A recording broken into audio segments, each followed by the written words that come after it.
Am I live? Are we currently live? If so, hello everyone. I hope everyone's doing great. I see that there's 2 people in the chat right now. Awesome. Alright, so you can probably see that there is a train but it's not moving. That's because there is something in its way. But I will rectify that right now so that we can start. Tonight will be a DC only night. I don't have enough DCC stuff set up yet, and it's gonna be simpler to stay that way. Can you guys hear me well? I'm a little far from the mic, but I amplified it a bit, so I don't know how it is. I'm also hoping that you guys are not hearing the music in an echo or loop. 5x5. I'm assuming that means the sound is okay. I am not smart, so there's that.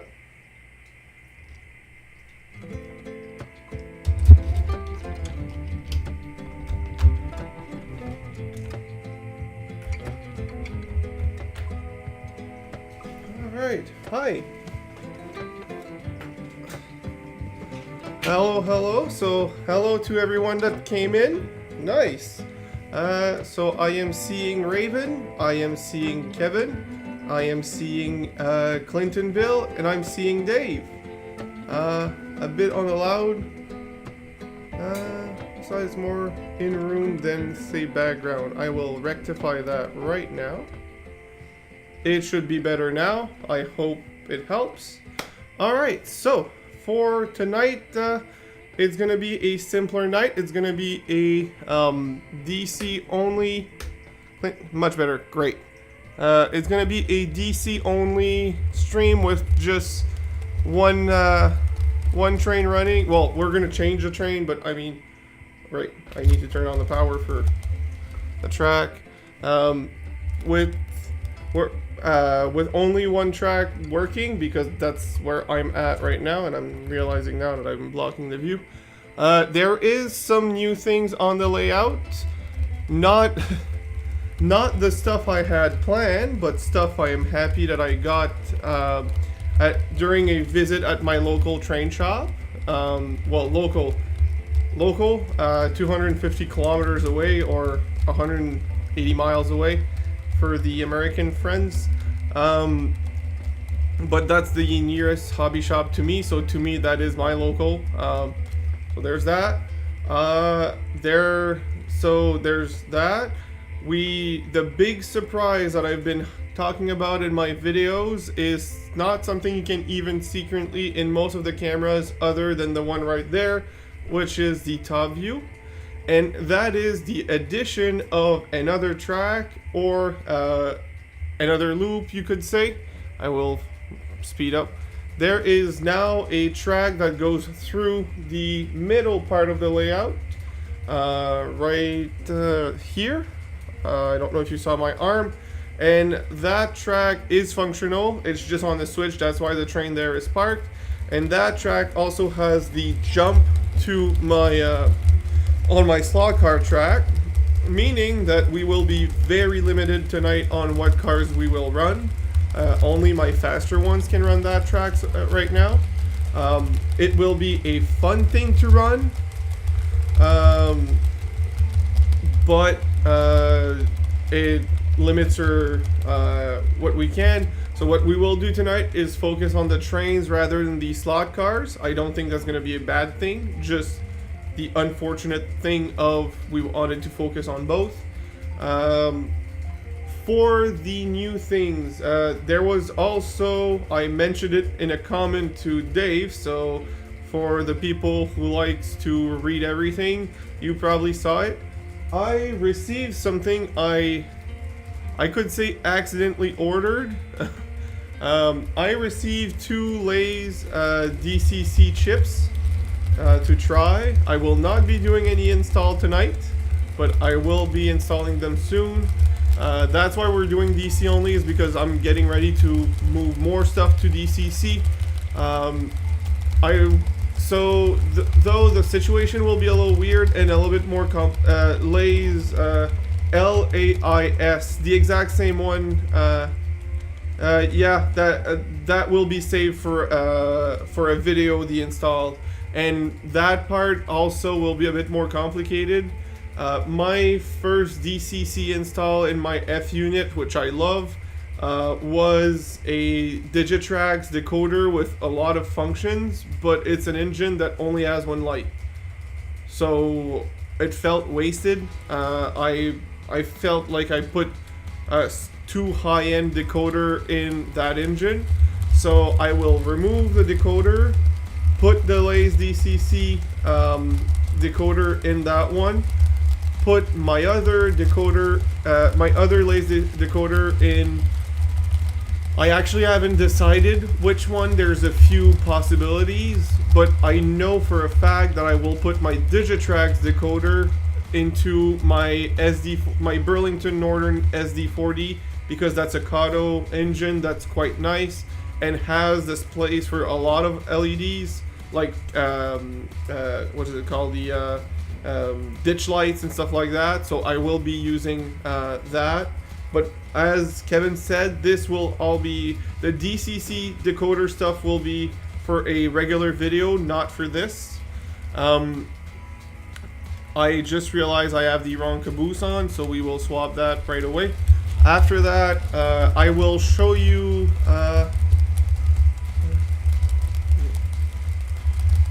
that is not a bad idea. That's a great idea, actually. I will do that. Also, so since I have to stop the train to swap the caboose, I will take the time to change cams and use my phone as a camera. I will move it a little bit forward so I can have access to the cars I want to show. There was a lot of purchases, a lot of N scale and a lot of HO scale. I will show you the HO scale tonight as a preview. I will also do a video for not a mail call, but more of a big haul, because there's others. Clinton, you will have to go back and see what I'm talking about. The logo is. I know exactly what you're talking about. I don't need to go back. I 100% trust you. I place my microphone, because it's a stand microphone, on the layout, hoping that it would capture the wheel noises, like the clickety clacks. But unfortunately, the vibration of the motors are too loud. I will move the mic away from there and get it closer. I kind of put it there so you didn't have the music on a feedback, but you will if I don't turn it off. So I'll turn it off on my side and leave it on for you guys. But yeah, I will show you the two freight cars that I got as a preview to that big video. The thing that didn't come will be said right now. I ordered what I was talking about, but didn't want to leak it in the previous stream, which was so what's your guess for this Steam? I will come back to that, Clintonville. So yeah, I ordered a Rapido engine. My first HO scale Rapido engine is gonna be a VRL E8 number 1802. They didn't have any DCC models left. I bought a DC model because it was left, but at a great discount because it was the leftovers that OVR had. They still have two 1800 numbered 1800s. I only need one, so if you guys want one of them, feel free. That will be one of the big part of the live stream on Wednesday that I will apparently do now, just for this week, not a regular thing. That will essentially be my new and shiny engine for the layout for a little while. I will be eventually putting a decoder, and it's going to be a sound decoder with a speaker in it, but it'll take time because those are a lot more expensive. I don't know when, eventually, but for now it'll be DC like most of my fleet, and I'll still very much enjoy it. Those Rapidos are gorgeous regardless of which model you buy. Dave can attest now that he has a Rapido. I know he loves as well. So to go to the phone cam to get the so where is said camera? Phone cam. H1 lights. Nope, wrong cam. There you go. So I'm still there. You still have the main layout and the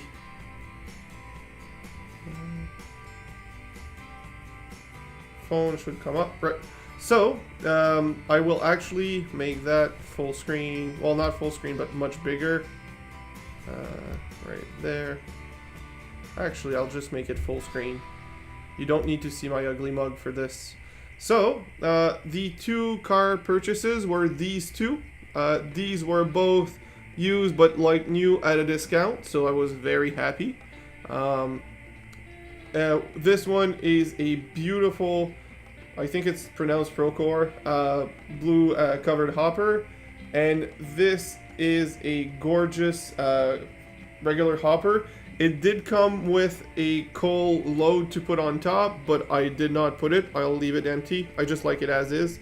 It shows the coal load is not, it's as realistic as a layer of plastic can be, while these have a lot of details inside. So very happy about these two. Also, the other stuff I bought for HO are a lot more pieces of track to continue growing the layout, and a bridge actually, well, part of a bridge. I will show you what I mean. This beauty of a bridge, this is a big one-lane bridge that will be later over there right here after the curve turnout. So that is the plan.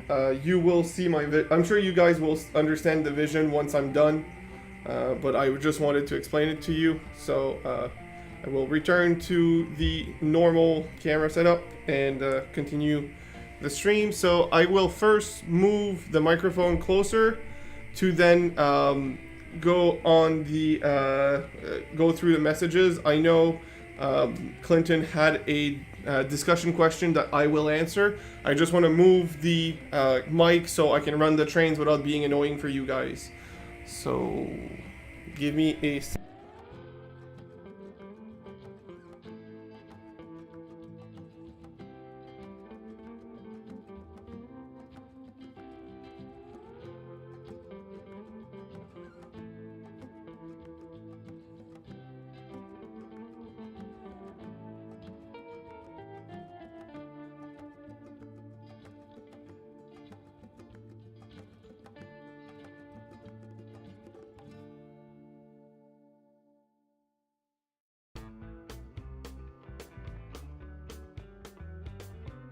Alright, I should be back, and the train should not be as annoying.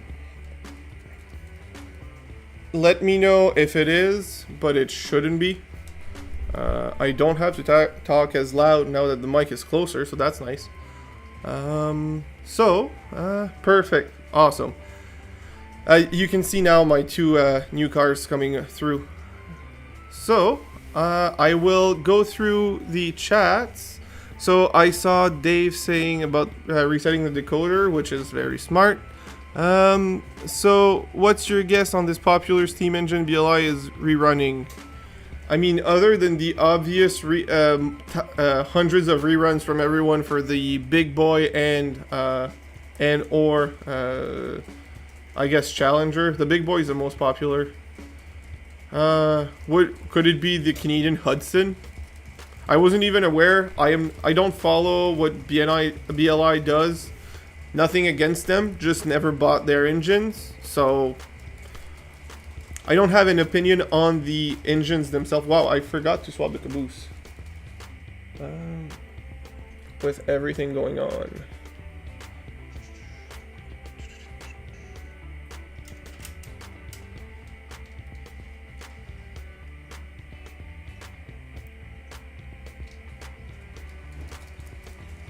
Alright, so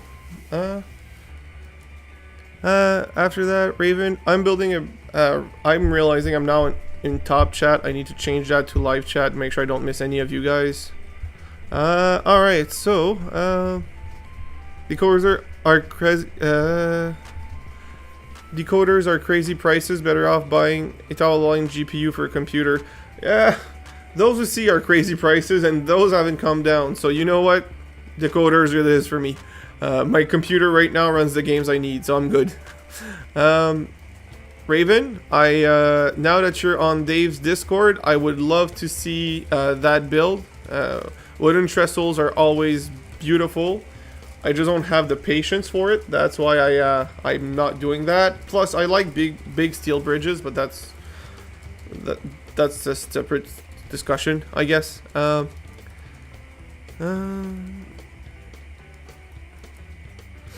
So it could be, or it could be a modeled after it. I don't even know what kit it's from, who had it before. I don't know much about it. I know it's missing some pieces. Whoever had it before, because that was bought used for like $2 or $3, something like that. It doesn't have the base plate where the track attaches. Whoever had it put some double-sided tape and glued it on a base, which actually is a pretty smart idea, not gonna lie. If you have a base there and you want to use the sub-road bed that you've built, I will probably do that since this is like that. It's gonna be way easier, not as realistic, but easier, and it's gonna run great. So to me, it's a problem solved. So yeah, this was super cheap. I think it was $3 or something like that for a almost complete bridge that I can always modify and adapt. And because it's a used $3 bridge, if I modify something and I don't like it or I break something, I'm not gonna feel bad. So you know that it has perks. So yeah, so that would be it. I don't know enough about the Chicago and Northwestern to tell you if it is actually that, but that would be my guess. GS4 makes sense. Oh, another option could be, I don't know if that's the GS4 or not, but the Southern Pacific Daylight. Is it the Daylight that is all black with the red stripes that I really like? Anyways, that could be a popular one. You know anything about the... Matthew, hi Matthew. Do you know anything about the Big Boy 4014? Do you mean the actual model, or the like models from companies, like the prototype, or the actual ones? I'll fix when it's farther along. Perfect, Raven. I'm assuming this was about the trestle bridge, which... Hi Jeff. Nice to see you here. GS4 is Daylight. Okay, yeah, that could make sense. That could very much make sense. Okay, that was a spike on sound. I will turn that down to 2 dB.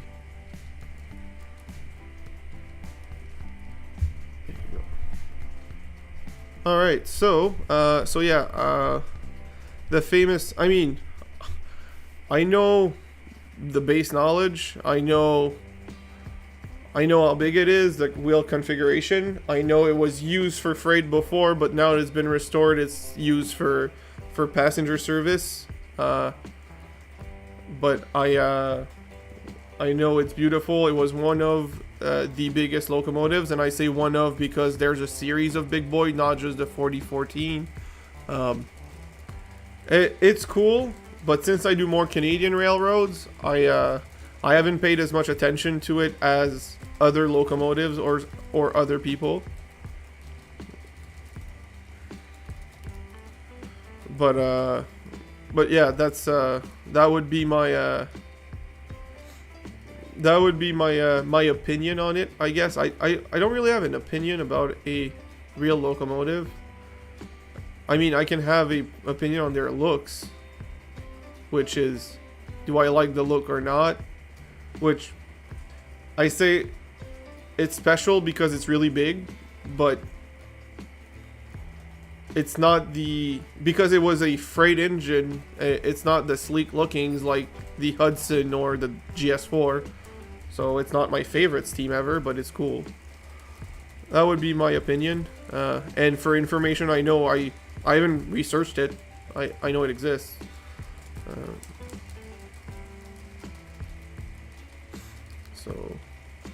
So I see Jeff has an N scale one. I'm curious which manufacturer did you get it from, Jeff? Is it a hi Jersey Bill? Is it the Kato, the Broadway Limited, or someone else? Because I've heard mixed feelings depending on which one it is.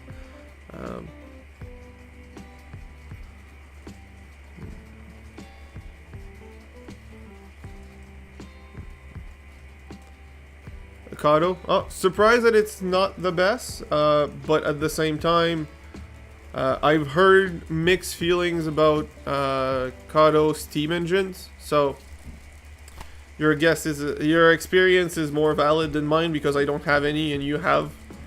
I mean, I'm assuming by the length of that engine alone, I know it's articulated, but it's still. The amount of axles for the weight plus the length makes it complicated, so I could see why it derails easily on switches. I wouldn't go through anything but at minimum a number 6 with it. Oh, I lost some cars.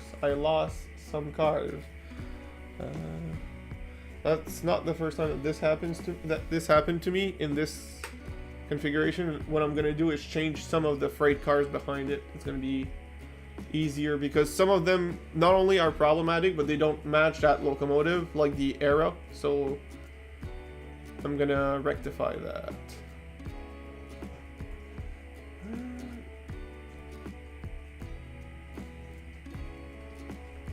But I'm not gonna do too long of a train. Hi Dan, by the way. Simply because my layout is only so big and I don't want it to chase its own tail. It's already close to my limit, which is right under half of the layout, half of the loop.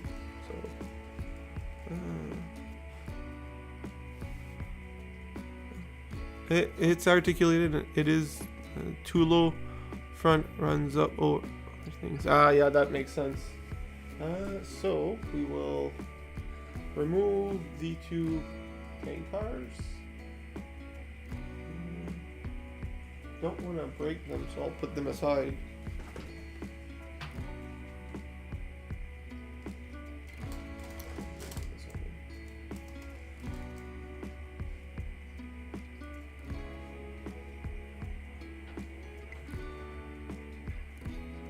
This should be at the end.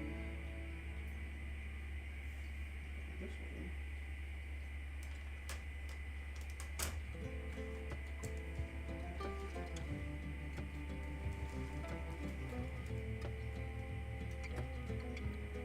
Removing this flat car.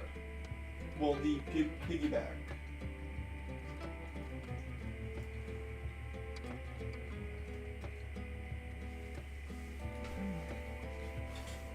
Let's put a. Gonna be fine. All right, so let's move that over. There you go. You guys should see it come up soon, and so I'm seeing a lot of familiar faces as well. Then apparently there's a bit of a common theme.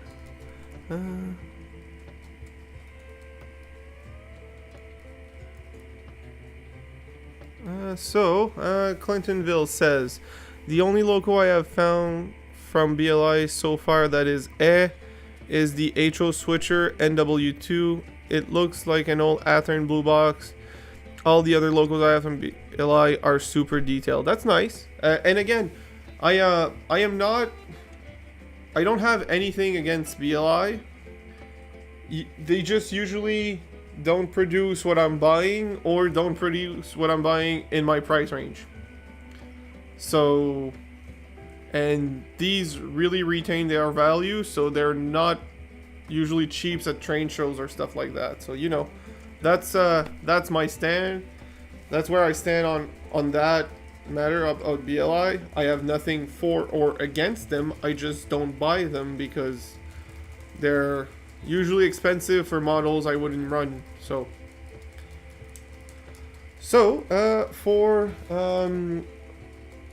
for this stream, we will do something fun again. I'm trying to be fun anyways. I will be changing this, switching this turnout around, and sending this one over. There you go. And now I'm realizing that there's almost no angle on that train.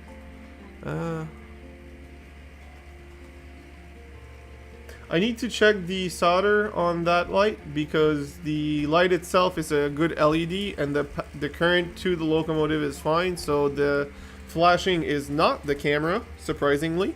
It's the connection to the LED that's not great, which is unfortunate because I really like that engine. And the reason I've turned this on is because we can now do this.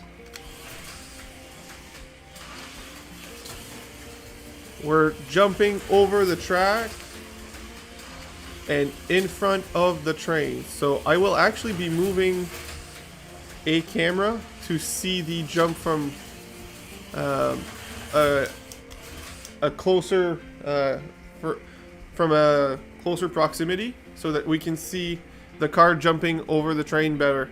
Give me a minute.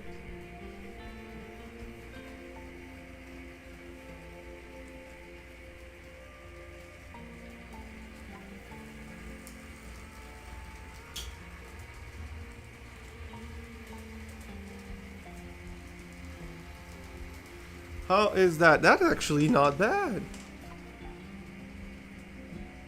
But the camera froze. God damn it. It's still plugged in.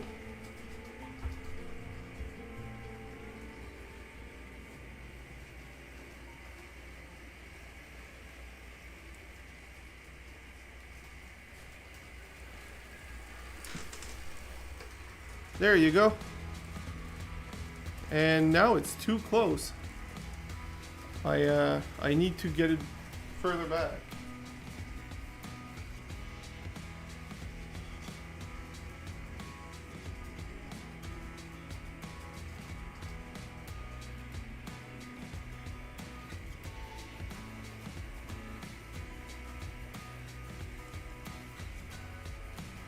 Now, is the camera frozen? Nope. And we... Oh, yes, it is. Why does it freeze so much?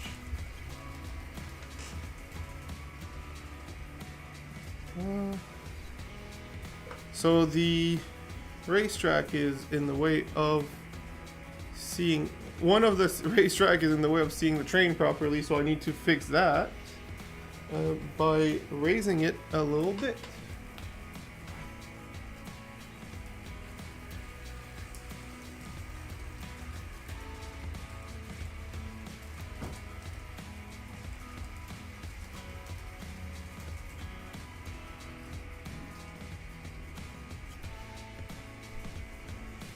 How is that? Slightly better. Oh, hi, Colleen. All right, so let's see how well we can see. We can see the jump all right. We can see the car.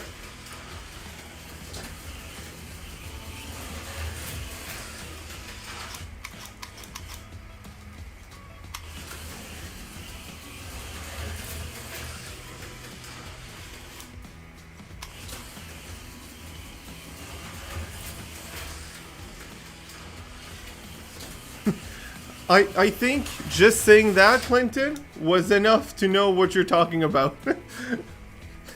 So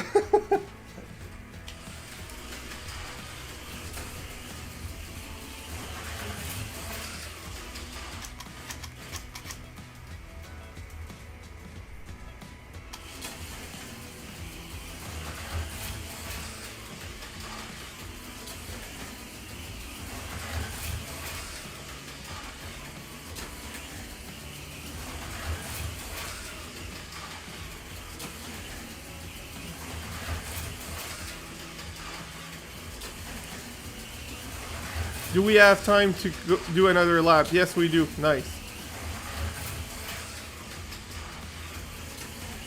Yes. No, not even doing it with a semi. Only a few cars can run it properly, and I'm not risking anything tonight.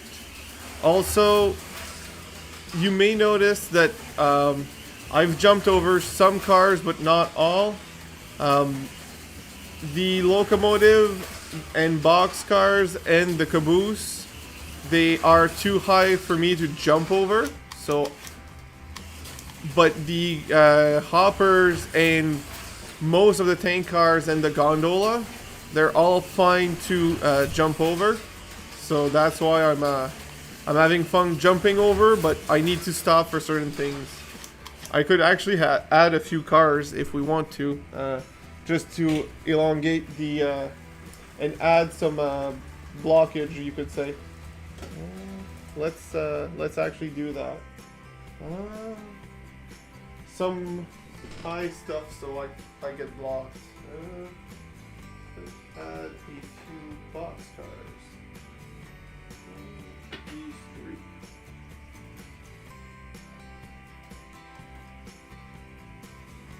Alright, so I'm gonna add one in the back. Just so.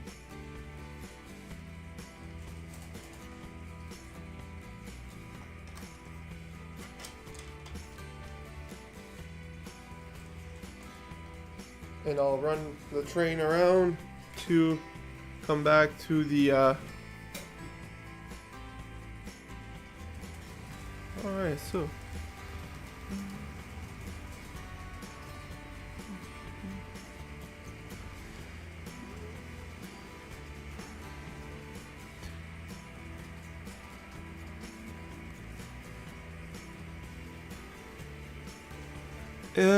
is there a slot car that looks like the KITT from Knight Riders? I need to check what that is. I guess I know, yep, like Clintonville said, I know there is kits like the General Lee and Cobb. I've seen a few kits that weren't exactly that, but were cops and robbers or cops and bandits, they're called, so they just don't have to pay the licensing fee, but they're essentially the same thing. These kits are actually pretty cool, but for the I am not sure what the KITT or kit is. I can't tell you because I don't know what it is, right? But we will add a boxcar here.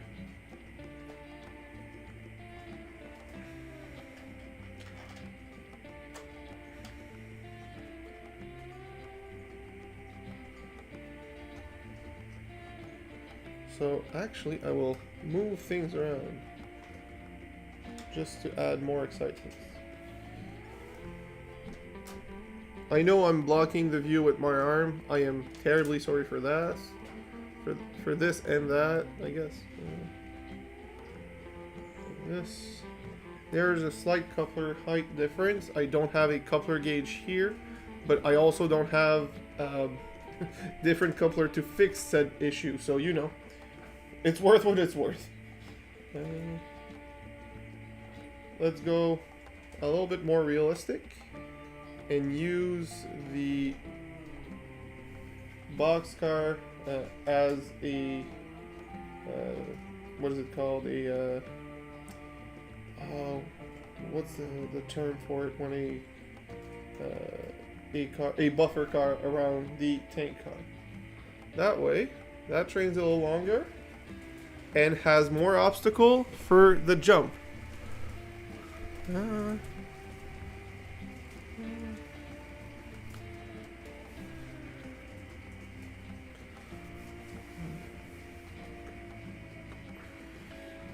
I really need to know what the KITT and KARR means. Oh, I missed the jump. Ran out of speed.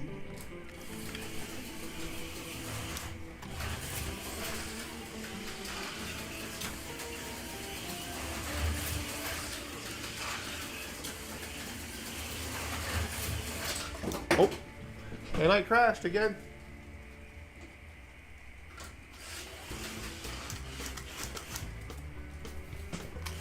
There you go. Oh, that was so close. Oh, I... Whoops. I tried to get a ride on the caboose this time, so...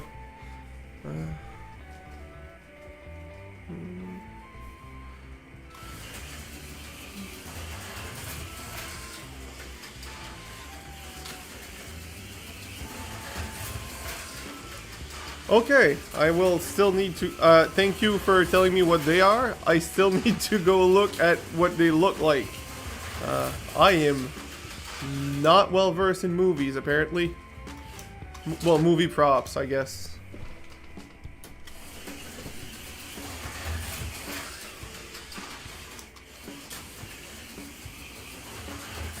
Hi, Rouser.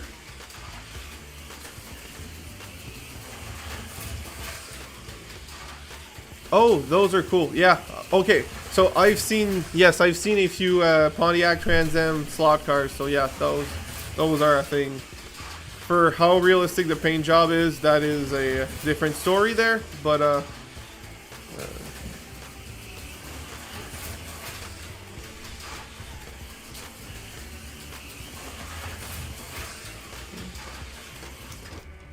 and I hit my loco.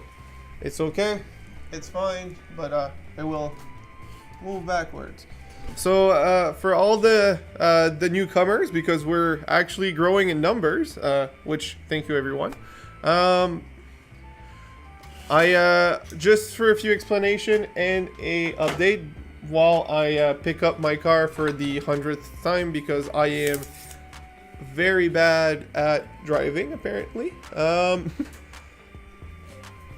So tonight is gonna be, as you obviously see, HO scale, but we're doing DC only. The DCC stuff is put on the shelf for tonight. There's nothing wrong with it. I just have the DC stuff set up, so that's what's gonna happen. I have, how do I say this? I was about to say something and I completely forgot. All right. So, DC Plus playing with slot cards. Yes. So that's where I was heading, but I completely blanked out for whatever reason. I have the slot cards out, but we are limited in what cards we can run because we have the jump. I couldn't pass on the jump, but my other cars needs cleaning to go full speed on the jump, so it's limited there. The big change that I was talking about in my last video, the preview, is the track going right now through the jump. It's a new track I added with tighter radius, but you know, I don't have to run all of my rolling stock on it. It's to go through a jump. It's asking to get into an accident, so that's fine. The big change was not the slot car track, which is a change, but more the track going in the middle. You don't have a full perspective right now, but for those who remember where on the long straight in the back where there was the where it starts to go down or choose to go on the other track, there was a Y there. Well, I added a Y there. And all of this was possible because of an impulse purchase without a plan of a 60-degree diamond that is right here. If you look at the top camera, or actually at the main camera, the diamond here is why this is possible. It was brand new, but out of its box for $3, and I was like, I can't pass that up. I'll figure out a way to use it, or at least I'll have it. And turns out I figured out I could put a track through the middle of the layout like this with the diamond, because the other track goes to where will be my yard, which I have all the track but not all the road beds, so that's why it's not installed.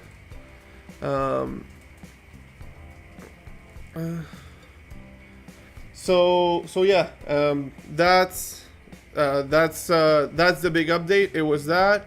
That was not part of the update, but I got 2 new freight cars, but one of them doesn't run through the middle track because it's a bigger longer car, and that one's too tight. So that's the big update, and I hope we're gonna have fun. We're gonna focus more on the train, and we're not gonna stay up super long. It's just for fun. Some stuff is in the mail and I thought would come today, but is coming tomorrow. So I will work on the layout tomorrow and do another live stream on Wednesday. So that's the big big updates. I was going to. Russ knows I don't ignore him. Just wanted to finish my sentence. So there's that. So I will go back through the entire chat because I've missed about. Going through, I see that we have having good time here as well. So hi, having good time. I know you said your name before. I'm trying to remember with my terrible memory. I will come back to that. Rouser, I said hi. Hi Russ, happy to see you here. Clintonville, I will check my emails as soon as the stream is over. I'll reply to you, maybe not tonight, but tomorrow. But I will. So that would be the news. Memory, what's that? Yeah, exactly. Thank you, Peter. Appreciate. Also, hi. I didn't know you were here. Glad to see you here. So, I will leave Dave's job to ignore Russ. So I will talk to Russ if he messaged me about something specific. And so yeah, we will run some cars, the few that can jump tonight, which is my 3 AFX, the 3 fastest one. The ones that are hard to follow with your eyes on camera and even in person. And we will swap trains around pretty frequently. I think we're already due for a change, but it's going to be just a change of engine and caboose. I will go pick up a few engines and ask someone in the chat. I will choose when I come back to choose the locomotive of choice. We will keep that freight on for a while, because since we're jumping over, I don't want to risk certain pieces on my rolling stock. So I will be right back with some options. And yes, yes, Dave, it is a PJ stream. So I hope you like it.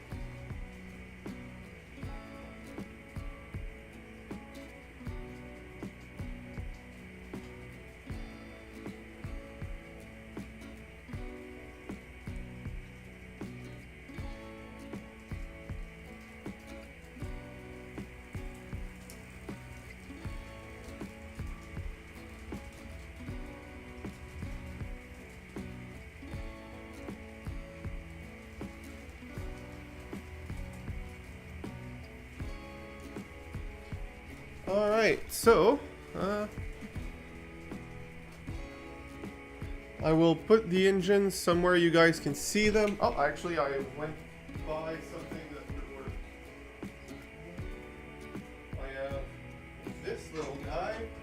I have also this little guy, which is very similar. Or I have this very similar but different paint job little guy. Alright. So I have 3 options there. Let's see who will choose the engine swap there. So that's perfect, Dave. PJ, could we say PJ-13 because some of the jokes have some innuendos? Jersey Bell says, I want CN since we have 2 options.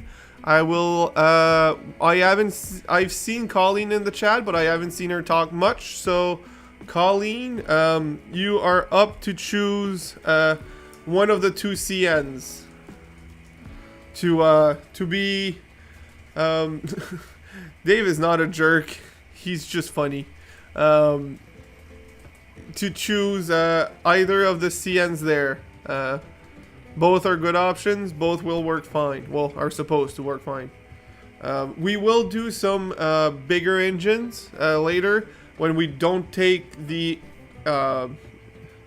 middle, the cross track or whatever you could call. But for now, since I want to enjoy it and jump, if Colleen is still here, she gets to choose either CN engines. How do you differentiate? That is a good question. I can bring them closer and see if you have a favorite one. The logo is slightly different, and while they're two different models, they're not that different because they're both CN. So I'll go. Since people said CN, I'll give you 3 CN options. I'll be right back.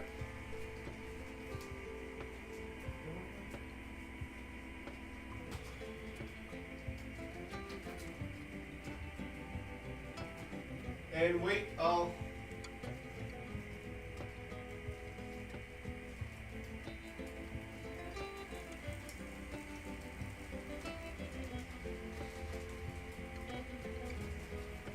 Risky business right there, but right, you're not seeing the nose of the one on the bottom left, which is the biggest difference, so...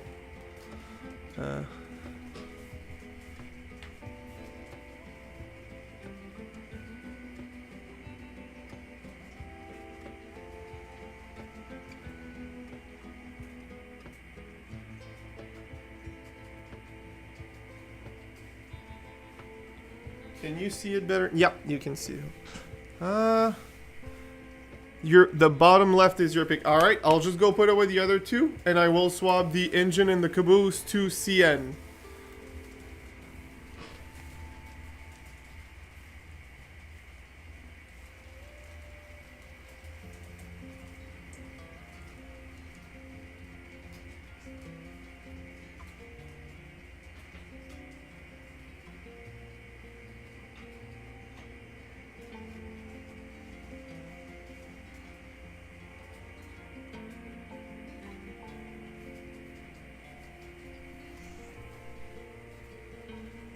So we will have fun doing operations, which, you know, not really, but technically.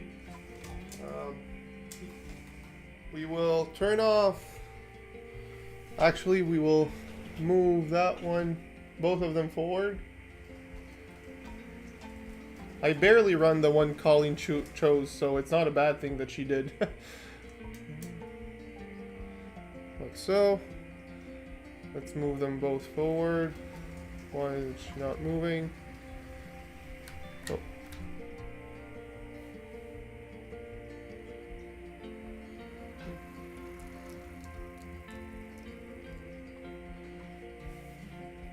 I'm always covering your the view.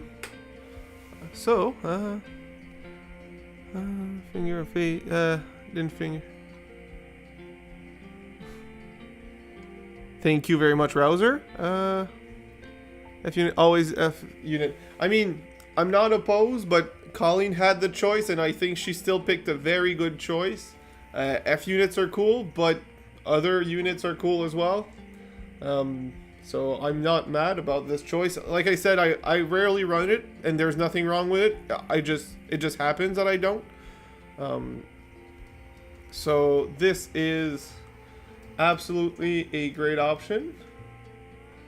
I will flip the turnouts again and move. So this is off, this is on, this is off. I will move the other loco forward and then swap them around. Right, I need to turn on the back straight. Now I need to turn on this one.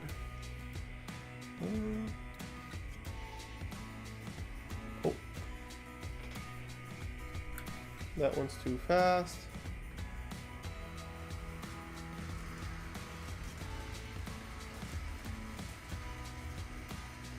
I guess you could say I'm doing it the old school way because I'm turning on and off blocks, power districts or blocks because I'm that's what I'm using for the trains for this DC option. So now we can turn on everything.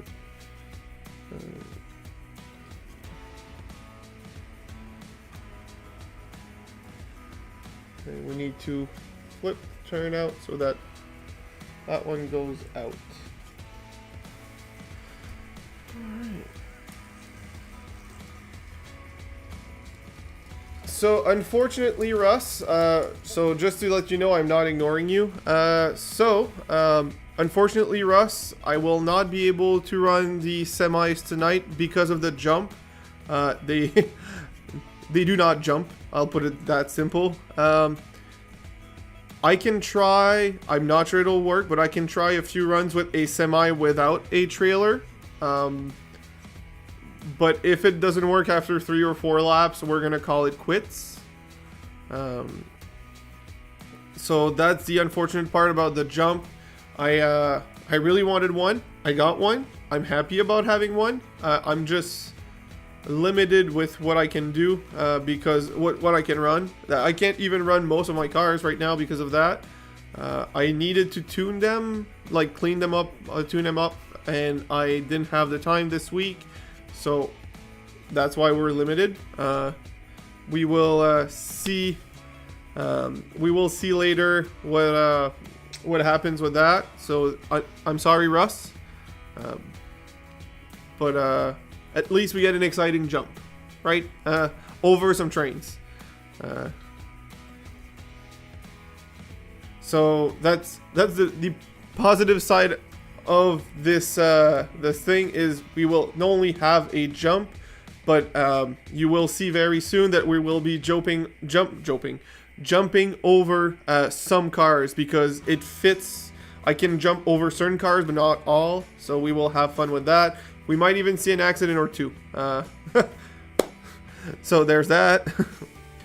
So I'm gonna go put away the Burlington Northern engine, and then we will run both the trains and the car. So give me a sec. Actually, I'm gonna start the train now so you guys can see it while I go put away the other one. And I almost forgot to flip the switch. That would have been bad.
Alright, I'm back. I just got a cup of water, a glass of water.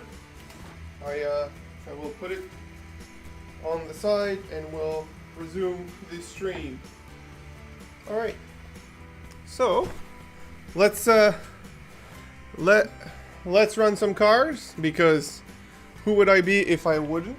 Let's actually swap them around. Let's use the Camaro. Oh, and there's a speed limit to that jump somehow, and I exceeded said speed limit.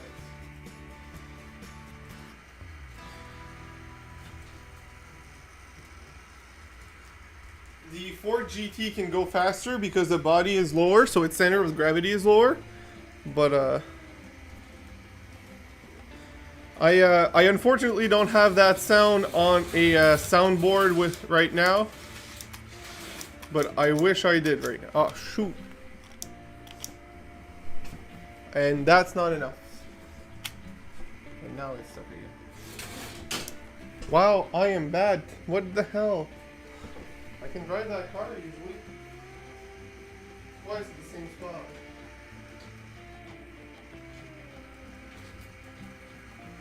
I'm trying to make this exciting by jumping over the train, not by crashing somewhere else.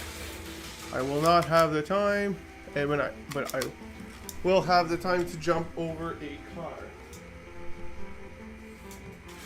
There you go. Got it successfully.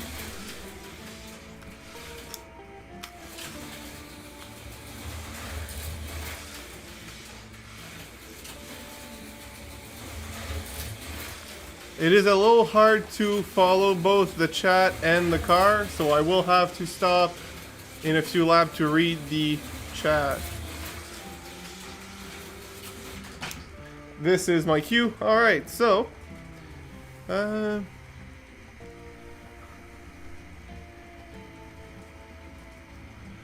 why do you drive on a parkway and park on a driveway? No. That is a very good question. I do not have an answer.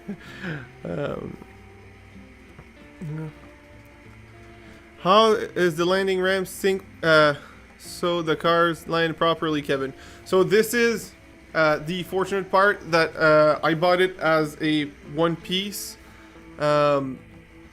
The jump is made slightly higher, but the plastic frame is one piece that holds the jump aligned. And you kind of can see it on camera. I will try to point it with my finger. The here and here, the slot is much wider. So even if the car is slightly misaligned, it will get aligned by the slot into the correct position. So that's how it works. I hope that explains it a bit. If not, I can try to get a camera closer to show you. But that is how it works usually. Wow, this is going faster. I'm getting a lot more interaction than usual. It's a good thing, but I need to get a hold of this. How to play some.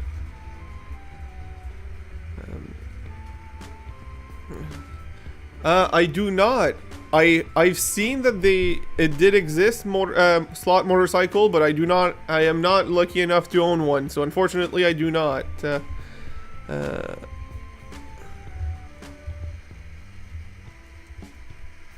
And Kevin, English is not, well, you're saying logical language, and it's not my first language, so it's even harder for me. So if I mispronounce stuff, keep that in mind, please. Hi Faulkner, Faulkner Station, or Daz, I'll call you Daz. Hi Daz, welcome here. I am doing well. I'm pretty sure you are talking to the other Kevin, but I'm still saying it. Thank you. Yes, Jersey Bill, everyone type at once. So I will say 3, 2, 1, go, and you guys all type at the same time. So let's 3, 2, 1, go.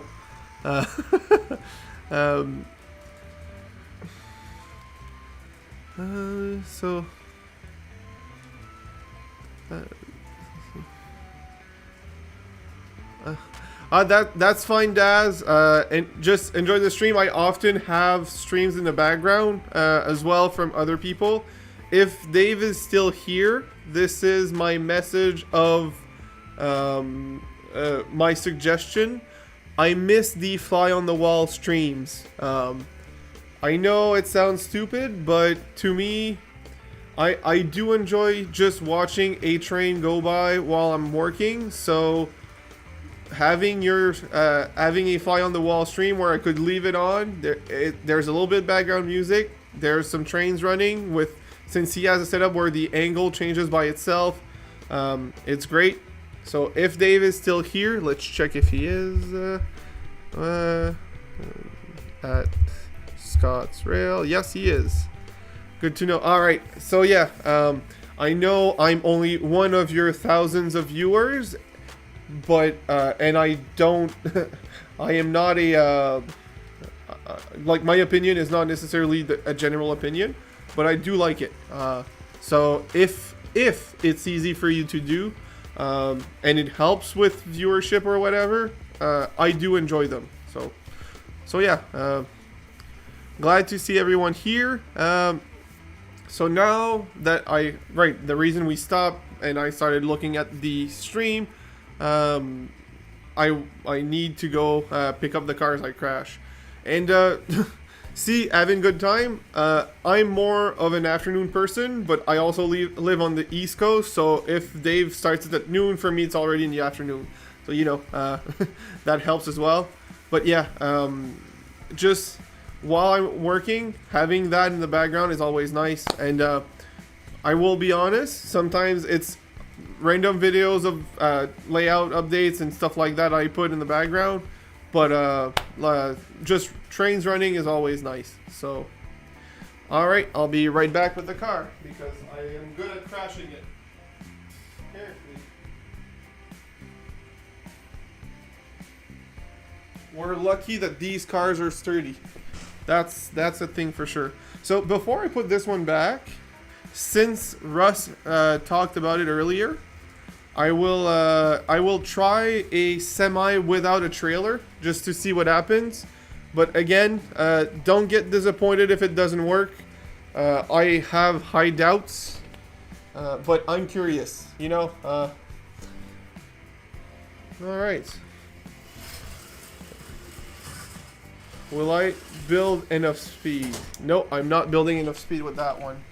I'll try another one just in case this one's just slower. But it's not looking good.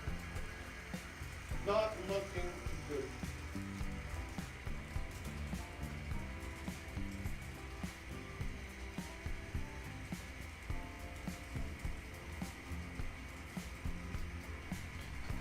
Let's see if this one can go through. Well, that's off to a great start. And even worse.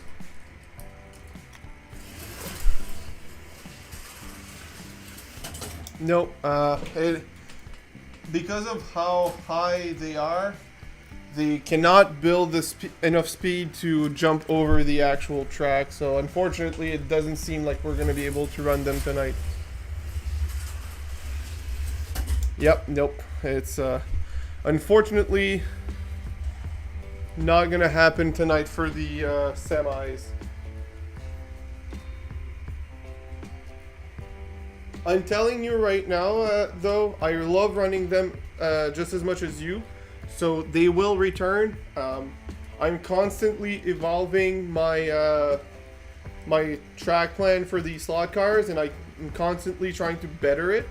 So it will be, I will have a track for them. I just don't know when and where.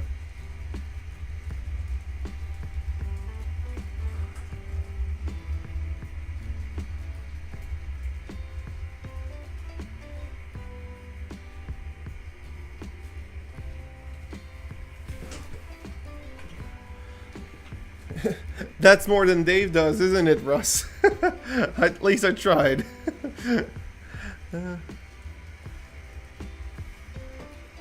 Alright, so let's go through the chat again.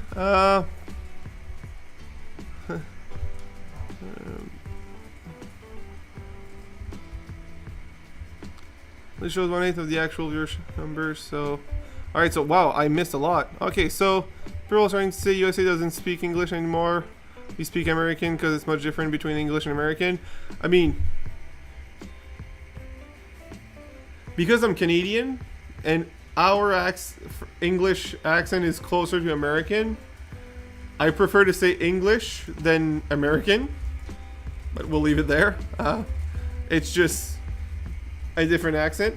and I'm French Canadian, so my accent is even worse. There's that. Clintonville. How do Clintonville? Yep, that makes sense. YouTube only shows an eighth of the actual viewer numbers, so they don't have payout to prove what is really due, which I can't prove. Unfortunately, Rouser, while it probably is true, I do not have any proof, and I also do not have much viewership in general. So to me, the viewership numbers on my channel and my layout seems pretty accurate. And also, I'll be completely honest, I am not big enough to get paid, so maybe that's why they're showing the proper thing. Yeah, well, Dave, I will. I know you weren't talking to me, but I also work on my trains while looking at your stream, so that makes sense. The layout updates are my favorite. Always interested to see how people and why people make layout changes. Well, good, because that's mostly what I'm gonna do for a while.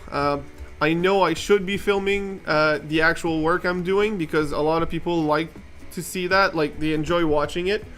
Since I'm in the beginning phase where I build the actual track and I change my mind a lot and I go back and forth, I think it's going to be simpler to just build that part and then come back to when I start doing scenery. Then I'll be able to film it and explain what I'm doing. That is much easier for me, so that's what I'll do.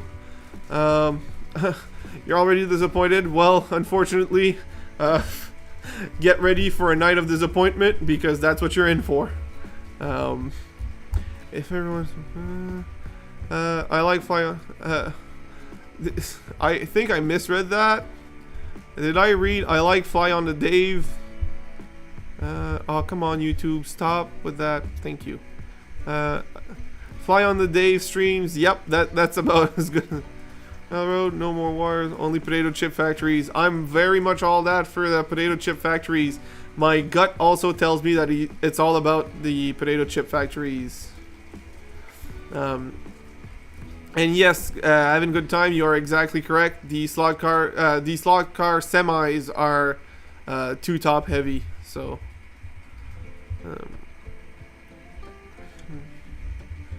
It looked like it's real life. Cien just hit a semi. Yeah, unfortunately. I hope nobody got injured in that, but that happens more often than it should. I'm still flabbergasted by how you can't see that a train is coming. Trains are very big and very loud. It's not like a spider, you know. It's pretty big. So, welcome back, Raven. Yes. Beef jerky is also really good. Dave is lazy. Dave has a preference for buying new trains over working on the layout. That's what I'll say. But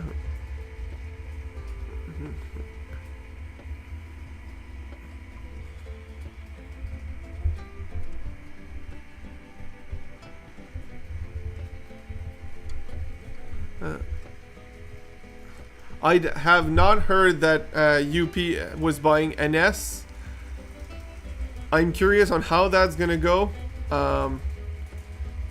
Is there anything to prevent that from happening? I know when CP Rail merged, instead of buying KCS, it was a whole thing, and it wasn't just happening like this. But that's gonna be a dangerous monopoly, as long as BNSF still stands, I guess. But yeah, that's gonna be, and CSX, but still. There's a potato chip factory in town here, one of the few industries that are switched here. Nice.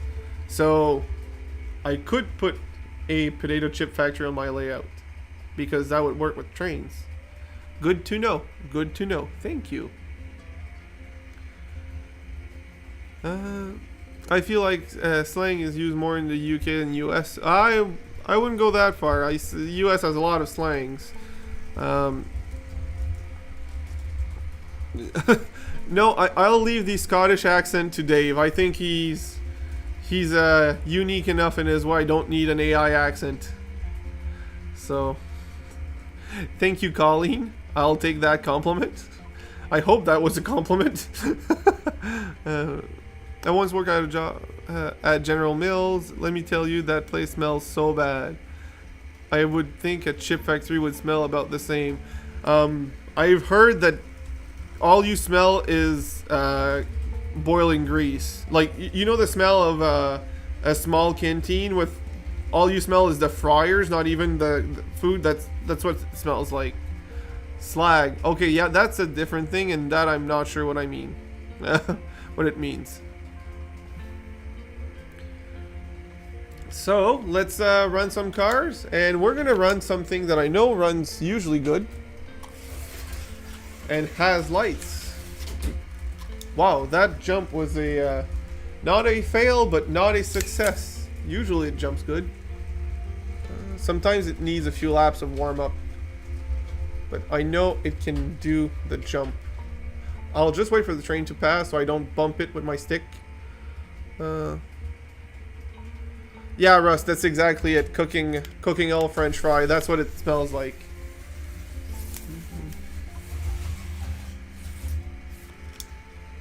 Bread factories. You say bread factories maybe, but I would prefer a bakery instead. You know, like a more artisan like. And come on, you're great usually. You're one of my best cars. What the hell? There you go. Come on, you can do a few laps there. Just hold steady. There you go.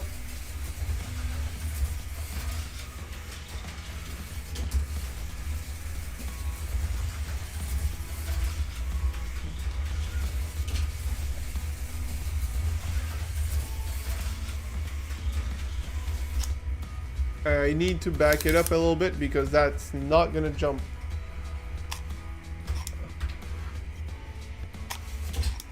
Oh, that was close.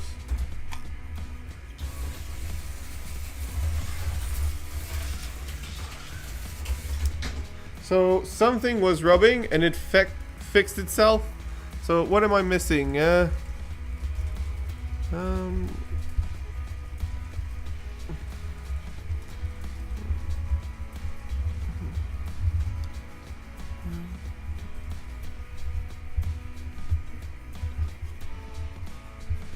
I mean, eating bread is better than eating chips for your health, even though it's not great. Yeah, you're right, Ross. Russ. It just needed a pep talk. I'll go grab it and keep on pep talking it. But usually, like I said, it takes 2 or 3 laps for a warm up, and once it did warm up, it goes great. So let's hope it keeps going, because that's one of my better cars. So usually it's really good. So this is not something about Ford exactly, but it just so happens that my 2 best cars for this track are Fords. But again, it's not because it's Fords, it just happens to be. There you go. Yes, I could jump over I was timed perfectly. And again, and I crashed because I was going too fast. Bakeries can have the burnt oil smell too. Yeah, but you can have chocolate croissant smell as well. So, you know, just that alone is worth everything. There's nothing better than a chocolate croissant for breakfast.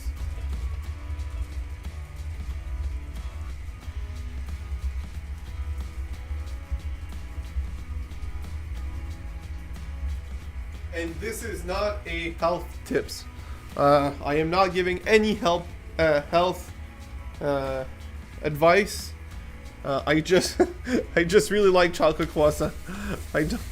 They're not good for your health, but they're amazing. They taste amazing during breakfast. Oh, and major accident. No, Russ, actually. The track, for the track pieces, 95% of it is Auto World. But the 3 cars we are jumping tonight are not. They're the 3. There are actually a few that I have that are not, but most of them are. All my Japanese cars are. But this red, well, it shows red, but it's technically orange. This orange Mustang, my Ford GT, and my Camaro are all AFX, which are which are much better for speed and grip. But the downside is they go too fast to be realistic. Like a lot, really, like a lot too fast. So, if you fill on YouTube, name Scott Taipale, I'm not sure. Who has Railfan drone videos of our local Frito-Lay being switched. Look for his RJ Corman playlist. Oh, it's an RJ Corman too. That's pretty cool. That's really cool. I will be looking over for that. The hop smell is not good. My grandpa would walk into a bakery and ask for a croissant. Oh, I mean, a French word with the Scottish accent would all. I can't picture that going well. That is a that is a funny combination. But yeah, and so to me, the worst part about English is the amount of French word that they borrow but mispronounce, because then I see them in French, I end up saying the actual French word, which you wouldn't think is a bad thing, but a lot of English people don't understand what I mean when I say the actual French word, because they're so used to hearing it in an English accent. So it's a weird thing. Get your own damn word.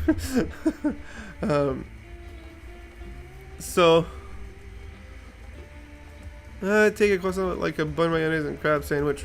That sounds great. Never found a croissant you liked? Well, Raven, you need to try the chocolate ones. They use the same dough, but they don't look at all the same. They're called chocolatine in French. They're so good, and yeah, it's just the best.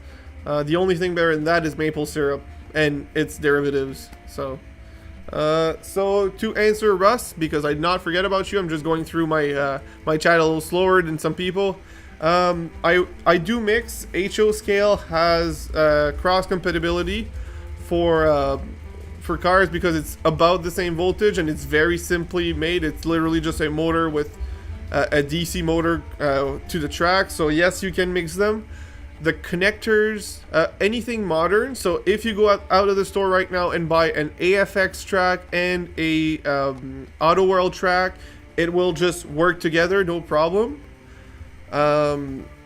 Most older track will not work right away, but some older track have Auto World sells adapter tracks, which I do have. The last model of track that Tyco made, I have some here, and I'm using some because that's one of the few that Auto World has an adapter. Why would you do that? 2 reasons. One, well, technically there's 3 reasons why in general people would do that, but for me it's 2. One, older Tyco tracks had some special tracks of like a special design that doesn't exist anymore. So if you find that, you can use those tracks on your slot car track. Second reason, the spacing between the cars is different. It's actually, the cars are closer to the edges with the older Tyco track. Well, the last version of Tyco tracks made, so that you have a little bit more space in between the cars. Does that bring any advantages? When you're racing semis, it does, especially in curves. Otherwise, not really. It's more for easy to put back on track or whatever, so there's that. But yeah, You can mix and match. There's also some fancier stuff of other brands, but these are the main brands. So let's see what else I can see here. Disagree, Hoppy. Good. Even you haven't some sandwiches. Those I'm pretty sure. Say cut the grass in French. Couper le gazon. I'm not sure you wanted me to say it that way, but there it is. I have never turned down food. No one does. Crab is delicious, Russ. You are right. Those are very tasty. Yep. Anyone who tried those, and from small bakeries, they're always better because they're made with simpler ingredients. The one from the supermarkets are never as good. So chocolate croissant, the best. This is now a food channel. I can go ask my girlfriend if she wants to bring me some food if you guys want to see me eat, even though I just ate. But you know, I'm not usually one to show myself eating. But if you guys want to see that, I'll show you guys what you want to see.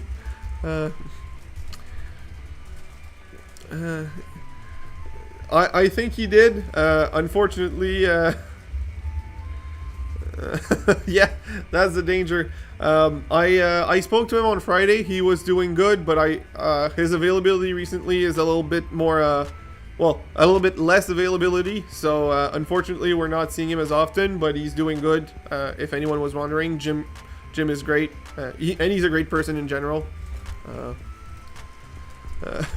Want to make an operating rail car out of Snickers bar. Rouser, if you make it out of something, do it out of a marzipan bar. Dave will love you for that. Off track like a CN loco. CN is not the most frequent derailer out there.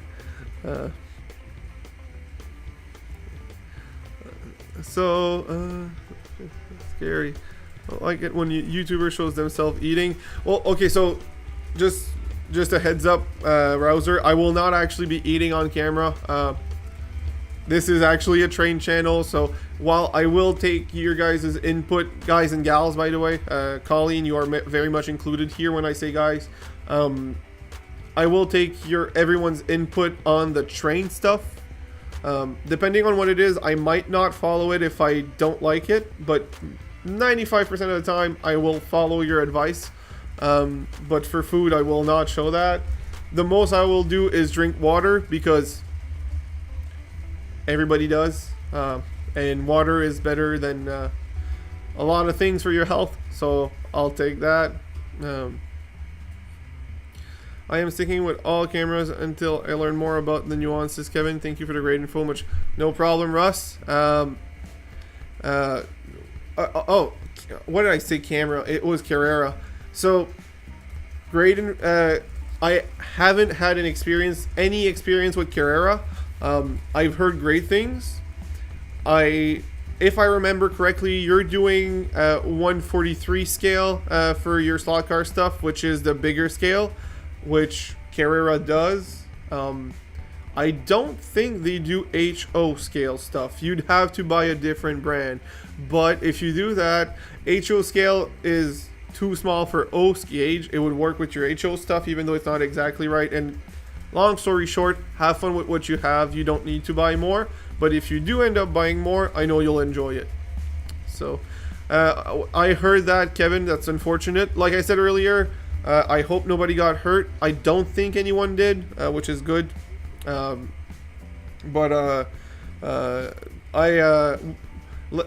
was referring to the streak of bad luck that Norfolk Southern had for a while of derailments. That's why I said we weren't the worst. Not that it never happens, but it's not the worst. It was a very big streak of bad luck. Yeah. Water must be a Canadian thing. We're making joke about this, but Canada being such a physically large country, and when I say physically large, I mean like the amount of like the surface, the percentage of surface of the earth that we're taking, We have so much water that it actually is one of our most prominent natural resources. So it kind of is. Was about derailment in Germany the other day. Lost for. That's unfortunate. I was about to say I hope everyone's okay. Clearly for not. So that's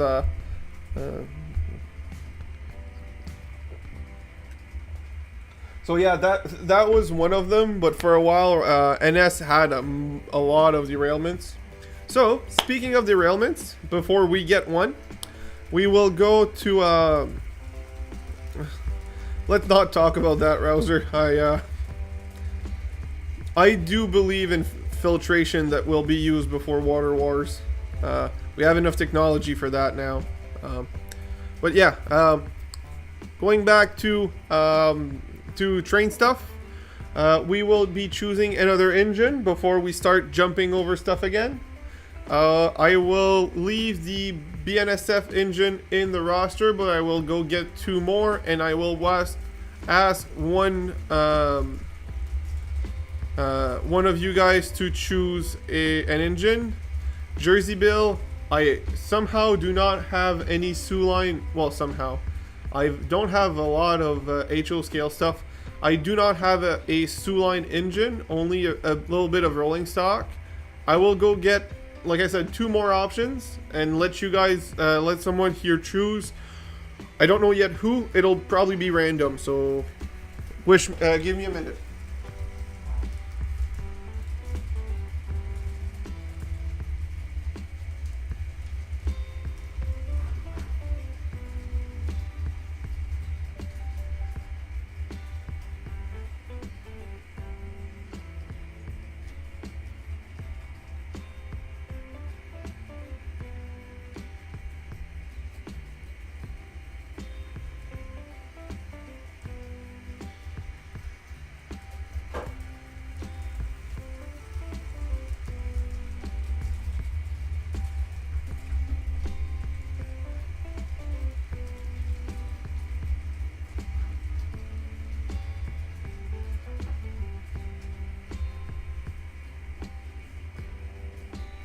So let's see how well you guys can see those 3. Oh, not bad actually.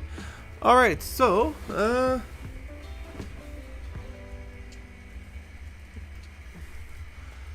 lucky random. Someone here named random. Who is random? Bunch of smart arses. Yes, you guys are, which is why I like hanging out with you guys. Russ, my middle name is random. You know what, Russ? You know what? You are the chosen random. You will now be renamed Random. Why Russ? Random, being his middle name. But also, I don't remember him getting chosen a lot for choosing trains, so Russ will be that random. So either of the 3 engines. So we have a GP9M CN, a GP9M Burlington Northern, or a GP40 Burlington Northern Santa Fe, the BNSF. So which one of the 3? And yes, I have a caboose for either of the engines.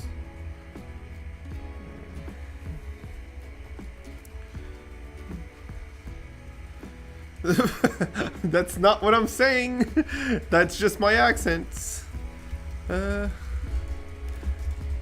So as soon as you've made a choice, we will be able to swap out the engine. And then we will run a car. Which one? Random, but not you. Any of them SD40s. So unfortunately, you know what? Just like the semis, we will give it a try, but I do not promise anything. That curve has 18-inch radius, and just like Dave's dog bone, that sounded really wrong. Just like Dave's dog, it has a sharp curve because it's not a mandatory or a main line. It has tighter curves. So I will go. It wasn't any of the options. I do have 2 SD40s. I will go grab them and we will try them both before saying yes or no. And Dave's dog bone is unfortunately gonna stick.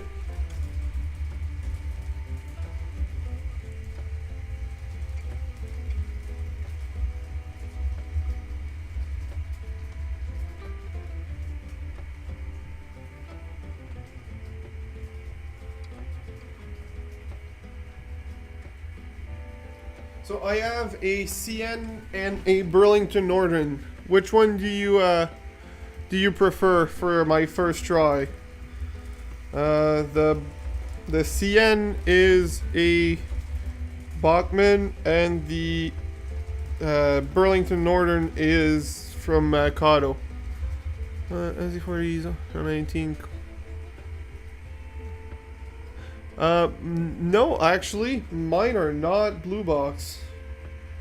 I have a Kato and a Bachmann. I'm pretty sure, actually, you are right that they will run 18, but so okay. So just to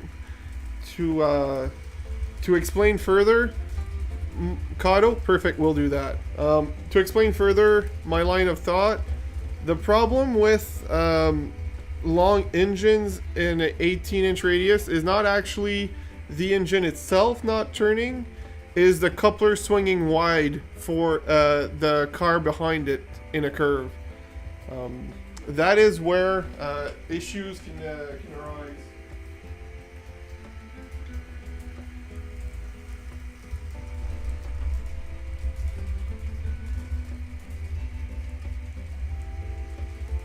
So I will be doing a little bit of switching operation because I am not putting caboose, and it's always more fun that way.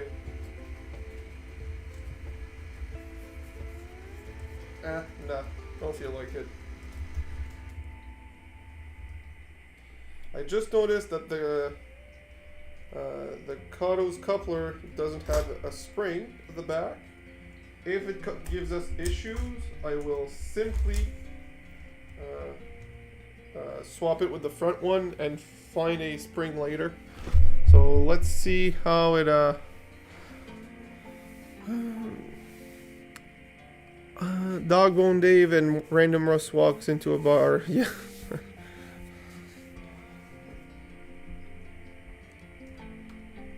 Alright, so like I said, my biggest worry is not the actual engine, but it's the coupler swing. And so far it's not looking great. Nope. Yep, that's what I thought. I'll give the CN a go, but I'm not guaranteeing anything.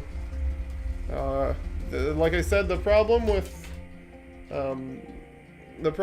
the SD40s in 18-inch radius is not the actual 18-inch radius for the engine, is the coupler swing in the back. Beast.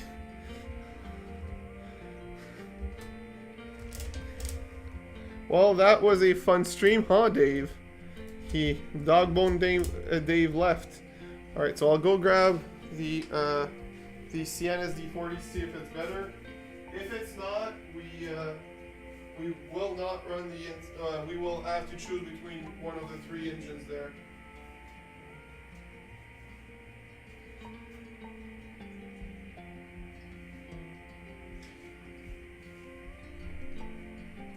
Don't think it's going to be any better, but it's worth a try.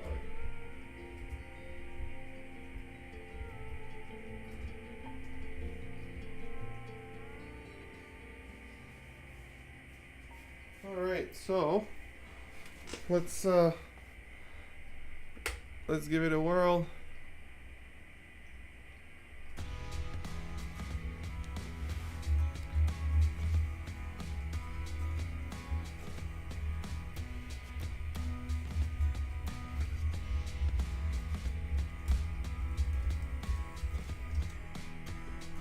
Alright, so coupling has been successful.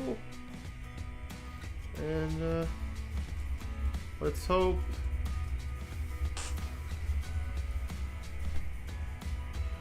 So the shank on this one is slightly longer. It might be good. Not guaranteed, but we will see.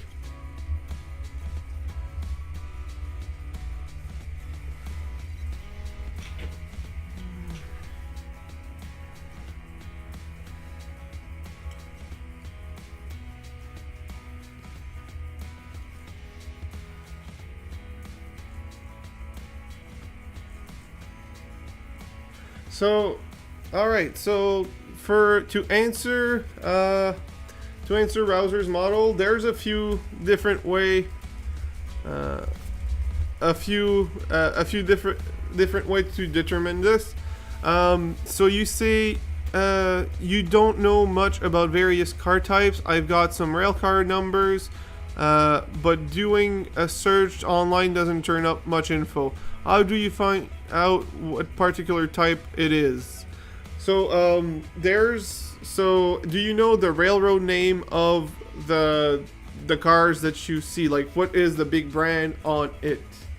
And from there, once you know the name, we can look up the what is it? How do I say this? We can look up different common models and see if the shape match. Yes, like GTX, various others. Okay, so it's really shape based for me. I'm not a know-it-all in trains at all.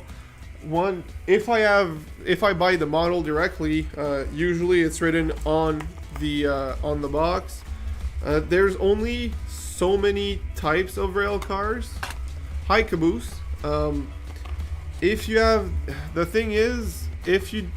a specific number for your car and that one was never taken a picture of by anyone, no one will know. My best bet would be to have a picture and post it in a Facebook group, and people will help you. That would be my best bet. Otherwise, it would be typing in the most common car models and see if the shape matches, or if you know what industry they serve. Because you've seen the car at the industry, that might help as well. So yeah, the industry that they serve can help, but usually it's the shape. So if you can take pictures of those cars at some point, I would say post them either on Reddit or forum or Facebook, and someone should help you. Otherwise, if you see a car running on someone's layout that has the same shape, even though it's a different name and road number, and even color, if it's the same shape, we could tell you, hey, let's say you look at my train going by and you're like, hey Kevin, that red CN car that is low, what brand is that, or the SU line behind it, and I'll be like, well, that's a gondola, and from that point on, you can go about and search more. Shapes makes it easy, but they're even in the same type, there's different sizes, so that's where it gets a little bit more complicated. Like, let's first say box cars, pretty standard in the sense of it's literally a rectangle that is enclosed all the way around. Well, the amount of doors, the length, the height are all different things that makes a difference. But they're all box cars. How to know which one it is specifically? A picture will say a lot, and a lot of people are a lot more knowledgeable than I am and will be able to tell you with just a picture. But unfortunately, if it's not a special car and no one in the railroad community took a picture of your specific rail car that you're looking for, you will not find much information on that car.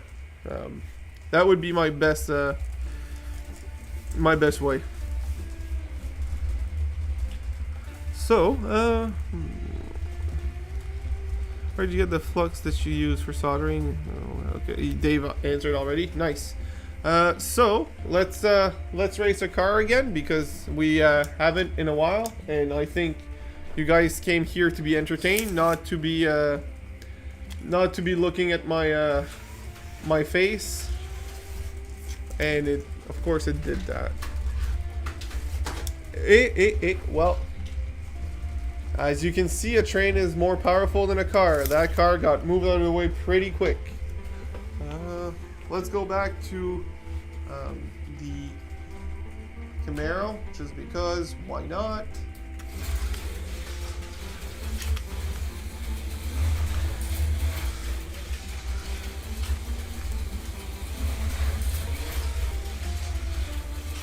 Oh yes, I had time.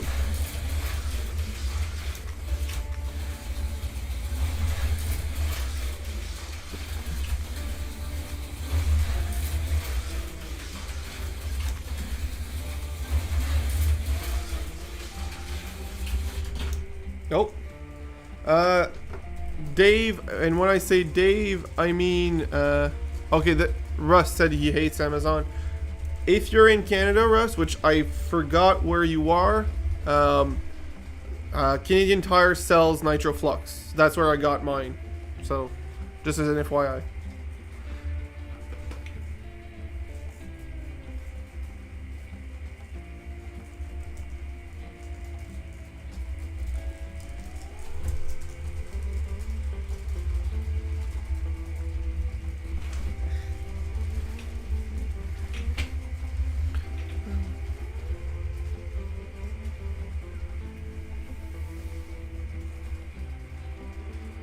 So, Rouser, for the one match, that's already a good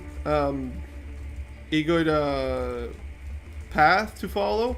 If the other ones with different numbers but same shape, they will all be the same type. If they are different shape, then that's a completely different story.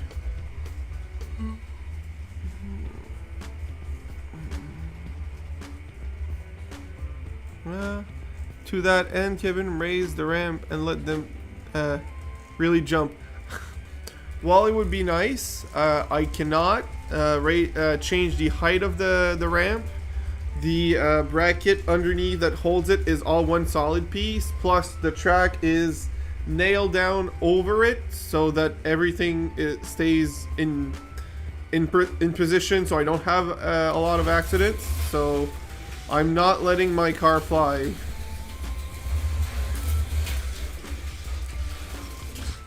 Oh, so I just noticed that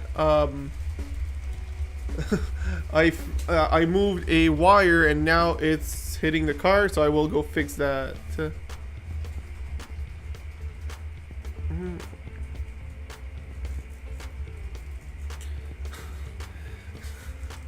Kitty kitty bang bang. Yep.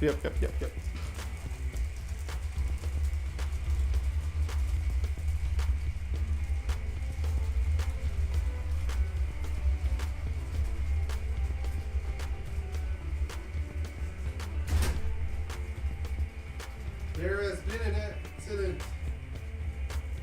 I will have to realign this camera. Actually, I will.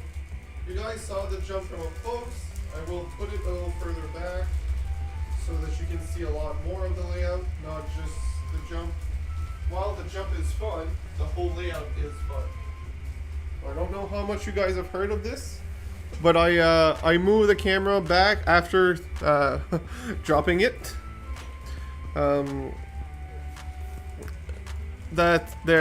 I thought that while the jump is nice, like I do admit the jump is really nice, I like the rest of the layout as well, so we may move it somewhere else too if needed. But the reason I also did this is because I plan on switching to the outside loop later and just run the cars and the trains, the longer cars that I can't run on the inside loop. So it'll be ready for that.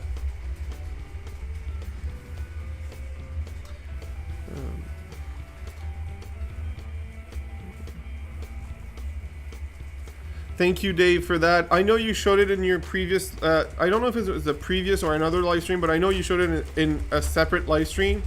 I find it really, really, really odd that YouTube makes it that it's the chat members and not the streamer who decides that, because some people would want it in their stream, some people wouldn't want it in their stream. So it's really odd from YouTube that they chose that the user and not the streamer chooses that.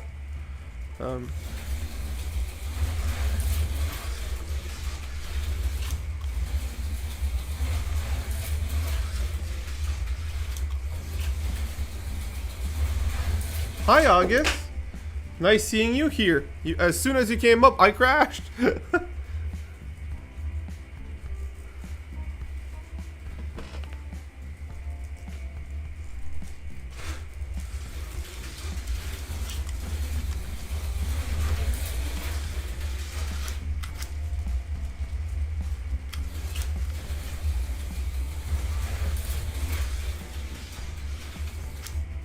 Oh, almost an accident.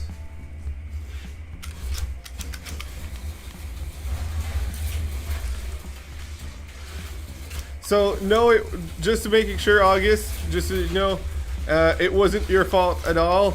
It just so happens that way. I was looking at the chat instead of looking at where I was driving, and like I just did, and I crashed again. So Russ, I would say please stop saying that. I know you're joking, but let's just not go too hard on this, please.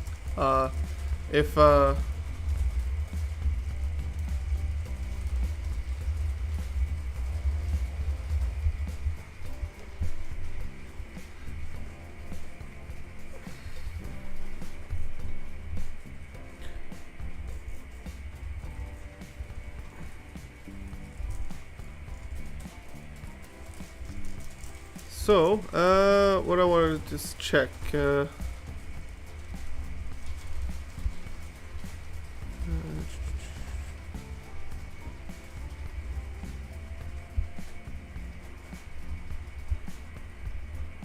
Not that. All right. Let's. Not this. Not this. Not this. Whatever.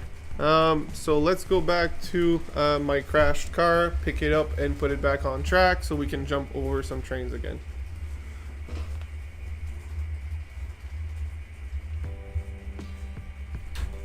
So, to get you up to speed, August, we are doing a, I don't know if you saw, oh, hi,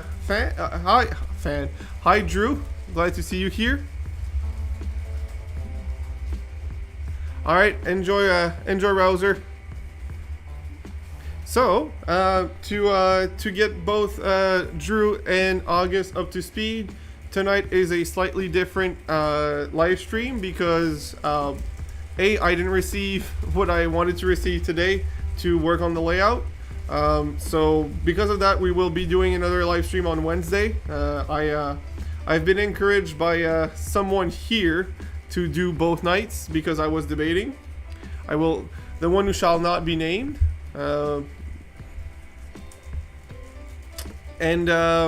Also, I did a lot of change on my layout already, which I'm very happy with. From not last weekend, but another time, I visited my hobby at the nearest hobby shop. I had found a diamond, a 60-degree diamond right here. If you look at the top camera, you'll see it right there. That diamond is a nope. I'm not saying names. That diamond allowed me to have a track where, because at the other end of the layout there was already a Y there that wasn't being fully used. Well, only one of the two lanes. I wanted a train that goes through my city and my track, and I wanted to jump over my slot car. So by finding that 60-degree diamond, I was able to add that runaround without taking out too much from my future yard. That was a big change. You don't see them currently on camera, but I also bought at my last visit my hobby shop 2 new freight cars. That one of them doesn't run on the inside loop, and the other one, well, and both are too valuable to jump over and risk breaking them. So that that is a thing. So we will be running those cars again when we do the outside loop, but not right now. Right now we are jumping the cars, and we are enjoying the jumping the cars over the train track. You may notice sometimes I do jump over the train, sometimes I don't. That's because the jump is high enough that I can jump over half of my rolling stock, but not all of them. So I need to time myself properly if I want to. When the track is clear, of course, I can just jump over. But when there is a train, I need to set up to have enough run up, time myself, jump over like this, and continue the race. Race against myself right now, but that's not the point. So this is a design that I really enjoy. Unfortunately, the jump limits a lot which cars I can run, just like the curve limits which train I can run. So that would be that is what we're doing tonight, and I think it's quite fun. So that is the update, and that's what I was really excited. I've had someone mention here that they really enjoy layout update regular videos.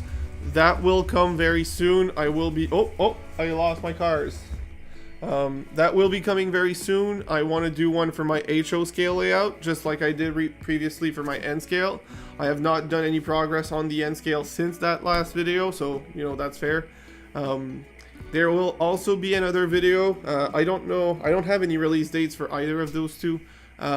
One that was my recent haul from my train shop, which has a lot of stuff, both HO and N scale, and something that's coming in the mail tomorrow. So you know, there's that. So the it's technically a mail call or a haul video. That will be coming first. The update video on my HO scale layout will be coming second, because I want to do a bit more work on it before doing a full update. I removed some of the yard's tracks and also didn't finish it the first time. I will have what I need to finish it now, so I will finish it before the update. So you'll have to give me a bit of time. And like I said, there's another live stream on Wednesday, which will be very fun. So there's that. So let's go through the chat again, so I make sure I'm not missing any important messages from anyone. I can't believe Dave is still here. Yeah, I mean, he's often here, but I know he's busy, or he goes to take naps. So sometimes I'm really boring and he just falls asleep to my streams. So I'm appreciating the change tonight.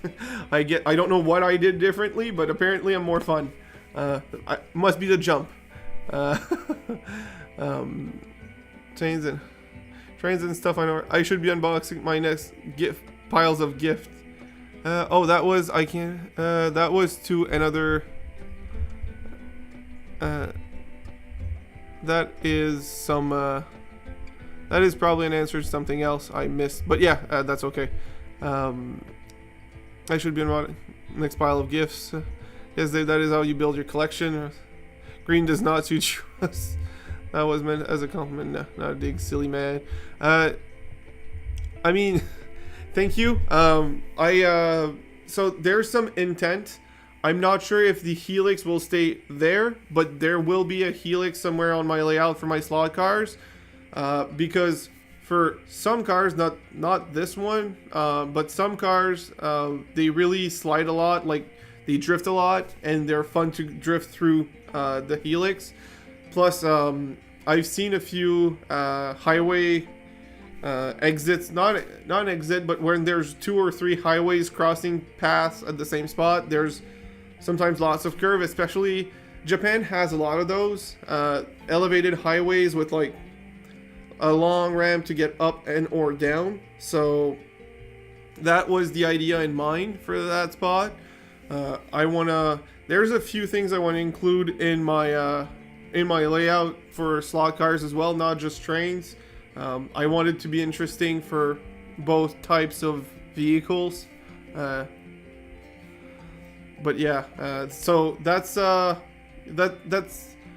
where I was going with this, and now I'm gonna go fix the train. Actually, instead of fixing it, we're gonna change the train, and we will cloverleaf, Kevin. I am not sure what you mean by cloverleaf.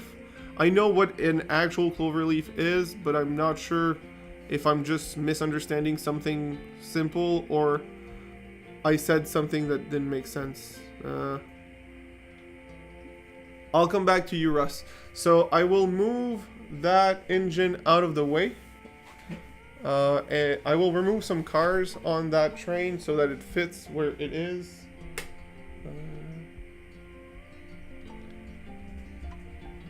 I'll remove this one. And I don't want to remove them. I like them all. I'll remove the caboose because I want to use it somewhere else, but that's oh, the helix shape. You see, when I say I'm not very smart, I miss these obvious things. All right, take your time, August. A cloverleaf interchange. Thank you. Thank you. Wow, I am tired. I'll use that as an excuse. I wish I could Jersey Bill, but I need to sleep tonight because I'm working tomorrow morning, so I can't, because I'm not going to sleep at all if I do that. But coffee sounds really good right now. How that didn't last. I believe the engine is the issue here, not the cars. So I will actually take this one away as well and put my GP40 instead of my SD40. GP40 is a much shorter car, a much shorter engine, as everyone knows. What does that mean? I'm Canadian, huh? Explain yourself, Rouser. Sleep is overrated, and sorry, Raven. So it barely. Oh shoot! It fits if I remove the caboose, right? Which I do because I'm going to use the caboose somewhere else. Let's back it up a bit so that it's actually on isolated tracks. Perfect. Turn off the middle track. Swap the turnout. Turn on the Blue Devil. And move everything forward.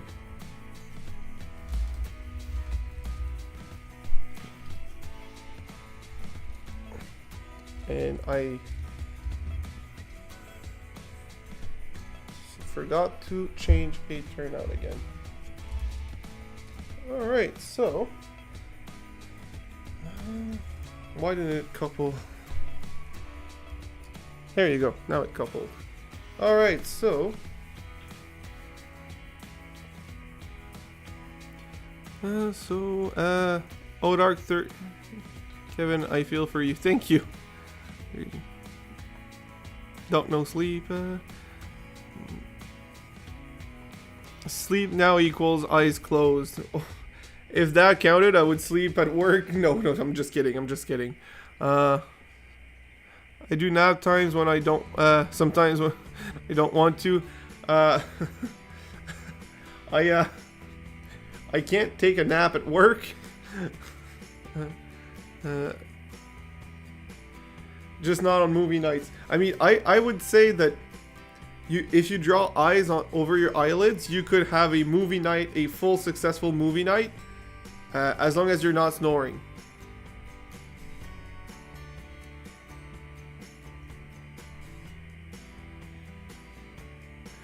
Russ, I am sorry for this.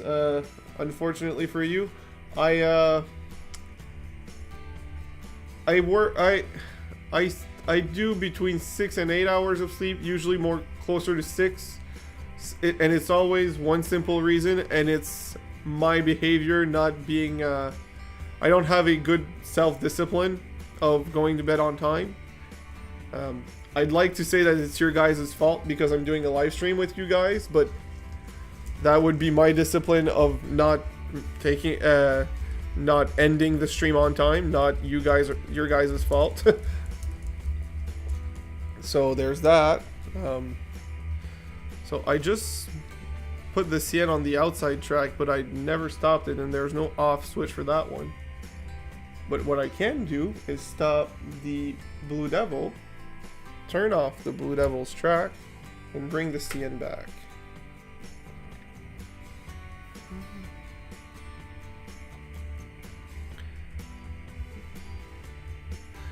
Even on movie nights, and I get in trouble. Like I said, Jersey Bill, all you have to do is draw some eyes on your eyelids. You'll be fine. Anyway. So, I thought my sleep schedule wasn't great. I'm glad to see I'm not the only one who's not getting their full 8 hours of sleep that should be recommended every night. I hope everyone's here finds a solution to have a better sleep, because everyone deserves better sleep. But apparently it's a common theme. Or is it model railroading? It can't be our trains. It's not the trains. It can be that. Oh, right. The track is turned off.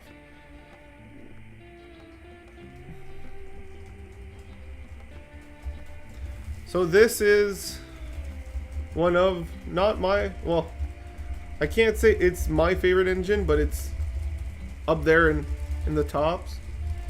That Blue Devil is gorgeous. So I'm gonna I want to get a better angle and a better color. Ah, good night, Dave. So good night, Caboose, which is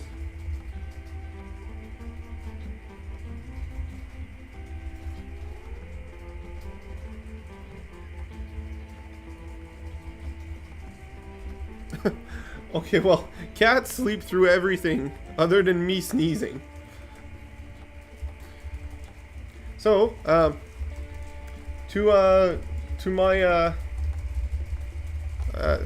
for my new trains, for the few that were in there, these are the 2 new cars. I will actually move the camera closer. I know it's not the bigger, it's a small screen, but maybe. So I have this new hopper. Both are Rapido. They're new to me. They were used, but let's face it, like new, whoever had them barely took them out of their boxes. And then there's this beautiful blue Procore covered hopper. It's gorgeous. It's actually really long, and this one doesn't take the 18-inch radius, so you know, there's that. But so those are the new cars that I was telling you about earlier that I picked up at my local hobby shop. Well, somewhat local.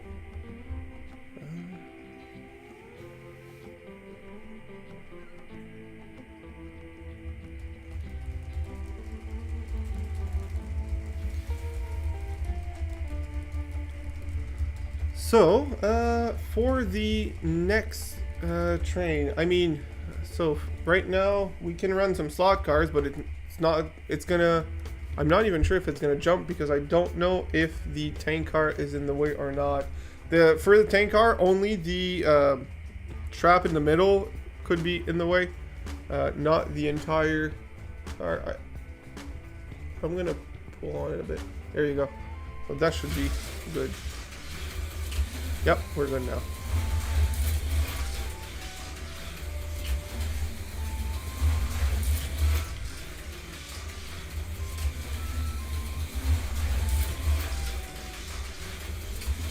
Oh, and it fell on track, so I need to go pick it up before train arrives.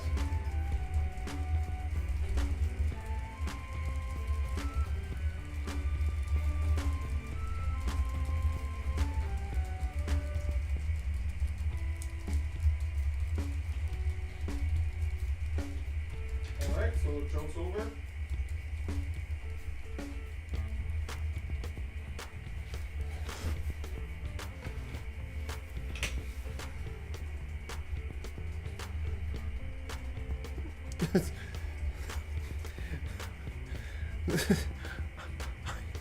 Cats are weird.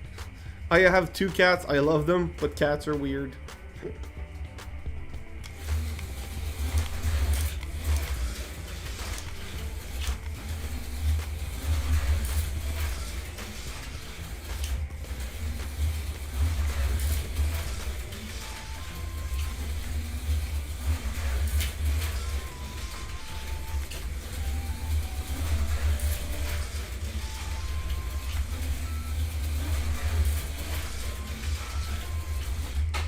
Oh shoot, that flew off for real. So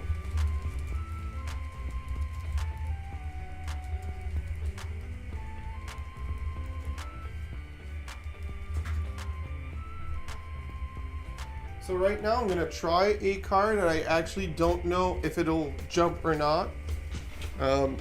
It's one of my better Auto World car, but it's still, you know, not as fast as the other ones.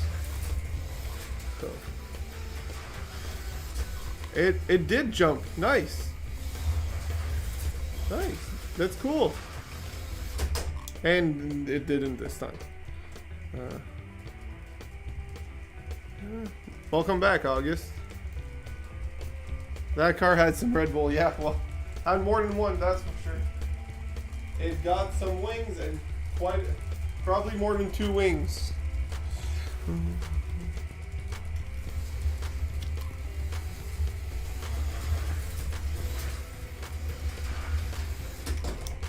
Why did it jump the first time but not the other times? Why is it not getting full speed? The car's clean. Come on. Oh, okay, that's one.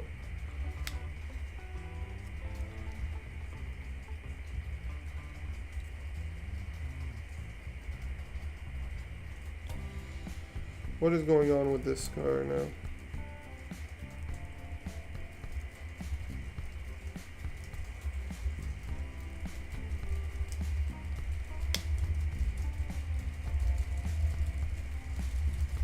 All right, so it should jump again.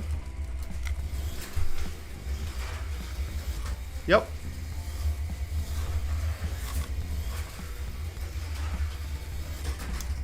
Okay, that was a different type of crash.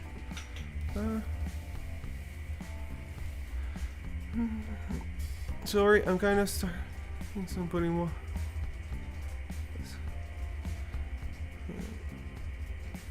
I mean, they're cars from Fast and the Furious, aren't they? That's what it is, Russ. But jokes aside, the HO scale slot cars are faster than every other slot car scales, for even though they're the smallest scale. And I'm not talking scale speed, I'm talking actual speed. Just the way they're made, they're just made to go super fast and unrealistically fast. And I'm guessing it's because it's more since they're easier to control because they're so small, it's to get it to be more exciting or to be more toy-like. I'm not sure why it is. They just are made that way. So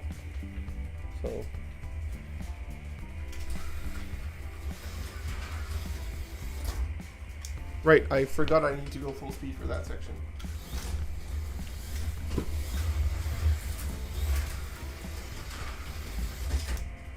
Okay, something's going on because it jumps only once in a while. When I told you guys that Auto World cars, like, I don't know, they work great for a while and then they randomly start to go slower, and then you clean the motor, but it's never as good as it was from factory. There's a technique for cleaning them or maintenance that I have not found online or figured out yet. But I've seen a lot of people who have them and never had any issue, so clearly it's something obvious that I'm missing. So let's try to figure that one out.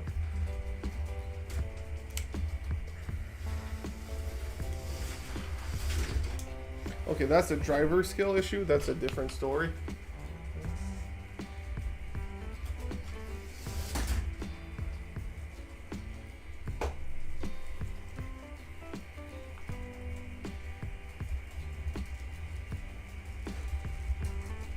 Right, I had taken it out to install, but I never did install this guardrail, which is desperately needed here.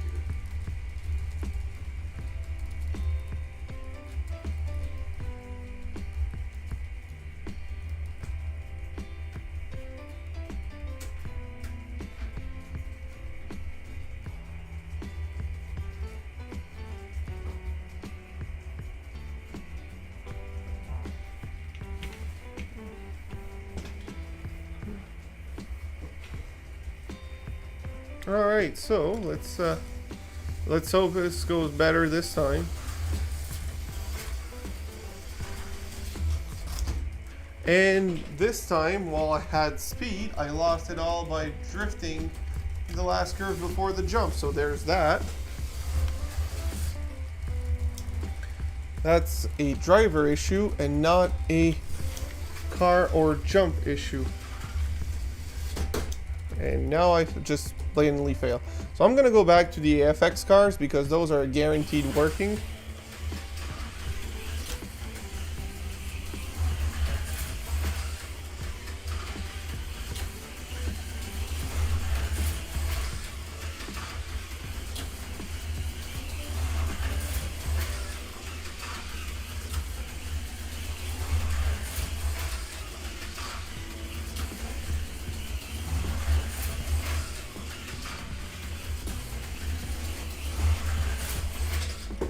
Oh, we did a board slide before crashing. Nice.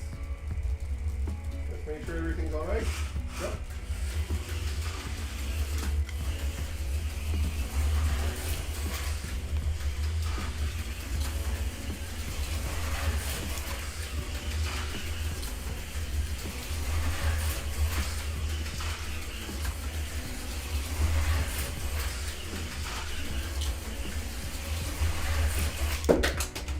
That was rough.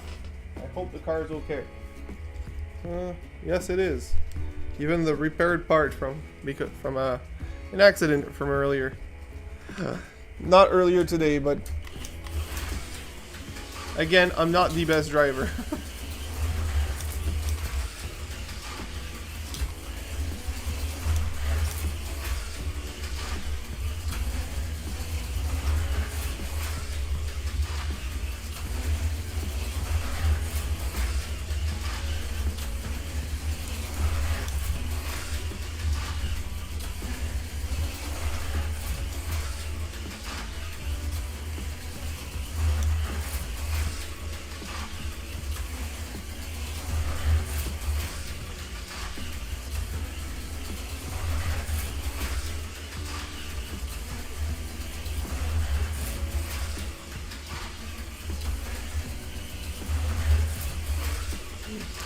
This has turned into a...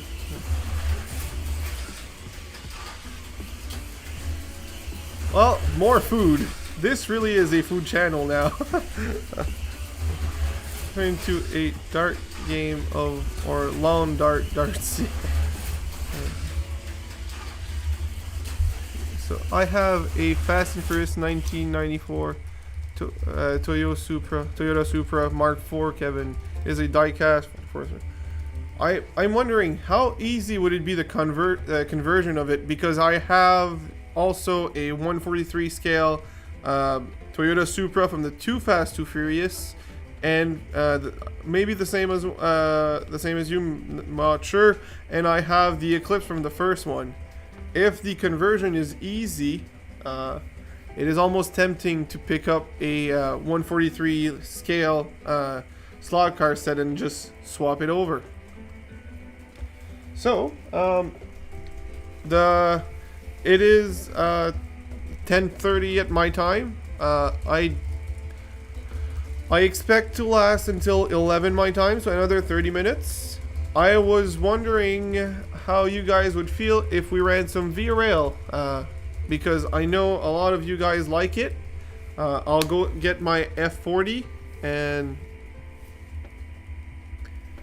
it would be cool if it could be done. I know, so the reason I'm asking, Russ, is because I know there are people doing that with a Hot Wheels slot cars for HO scale cars. Not all cars fit because the body is not always the same length. And I've seen people 3D print their own chassis where they can fit all the parts from a regular slot car chassis so that it works with, for the wheel well to work with the Hot Wheels cars. I just don't know what the chassis looks like for 143 scale, and while I'm sure it could be done, I don't know how much work. And since I haven't invested in those cars yet, and that slot car set yet, I don't feel like investing on a maybe, but at the same time, it's very tempting. So I'll go grab the engine, and I'll set up the cars, and then we'll be able to run it. And while that set does run 18-inch radius curves, I will not be sending my beautiful Via Rail cars under the jump. So it will be on the outside loop. A loco with none. You should get one of each coupler, August, for to have one end on, like one end the horn hooks and the other end knuckle coupler, so you can swap around which cars you take.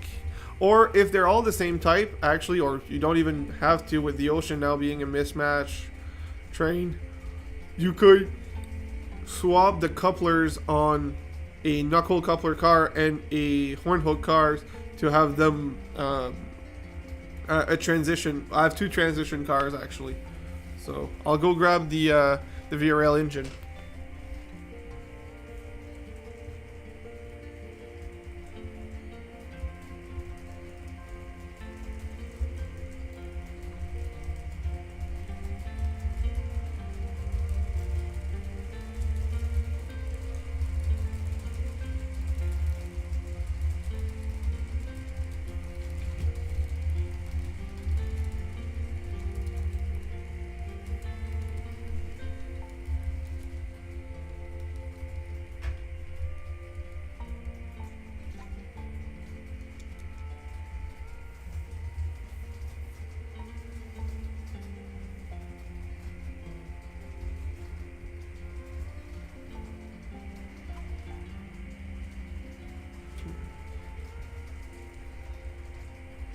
That makes a lot of sense, August.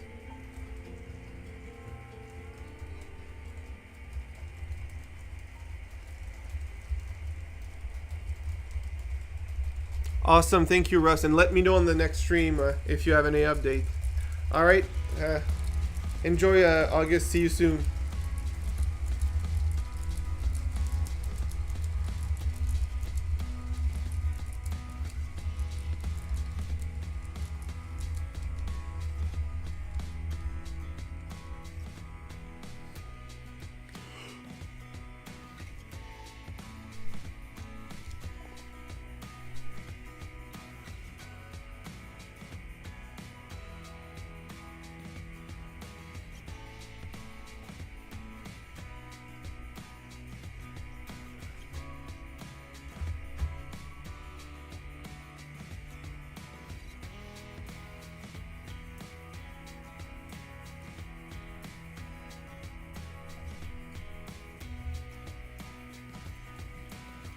Alright, so let's set up the Via Rail. I don't know if it'll be the last train or not, but regardless, I think it's a very enjoyable train. So let's do that right now.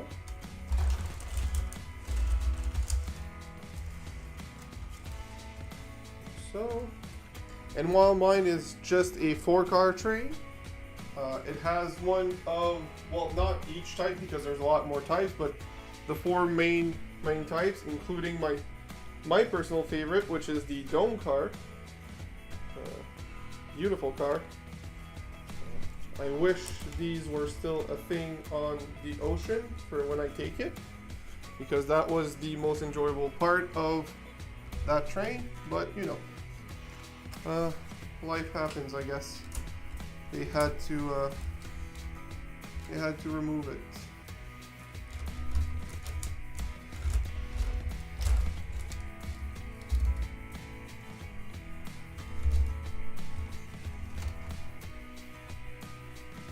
I think I swapped around, no, I did not, perfect. So I put the engine on the slot car track because that belongs there, of course.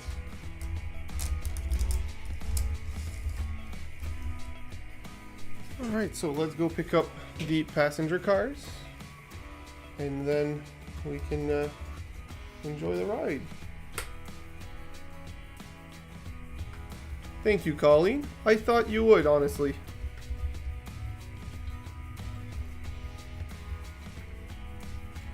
There we go.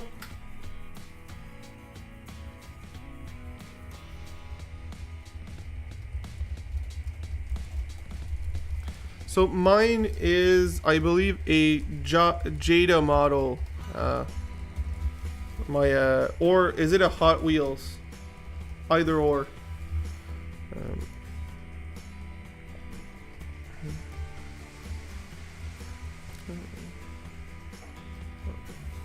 Alright, so let's let it do a few laps before starting the cars again, because I want to make sure nothing derails.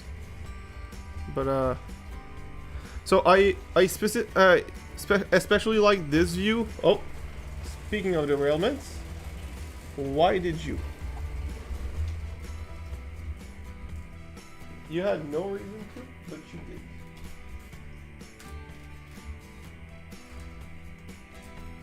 The whole car derailed, and it's the only one that derailed for whatever reason.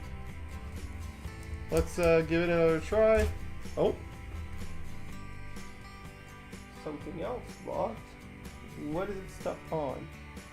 Which coupler pin is it stuck on? Or is there something else on the track? So, it's not the cars, it's the engine. But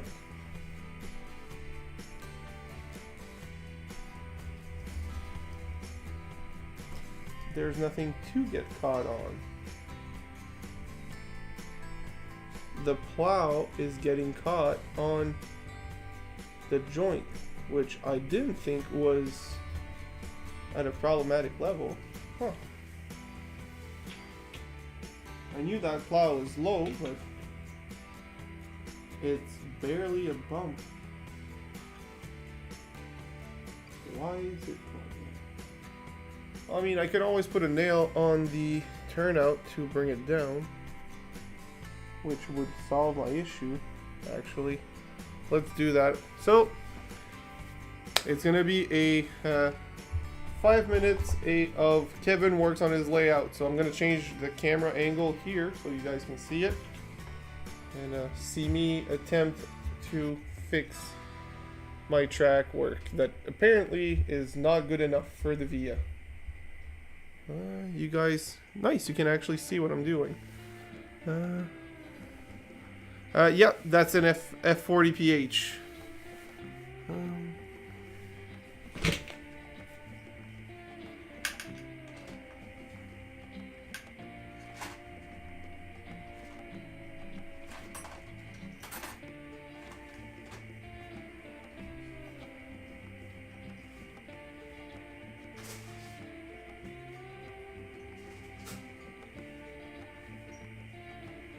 So, just a heads up for everyone, I have a very unconventional method of nailing my track down. It's odd, but it's been working great for me. I use a very tiny drill and start the hole like just so the tip of the nail goes in the wood, because this is particle board, not regular plywood, so that the nail goes in a little bit better.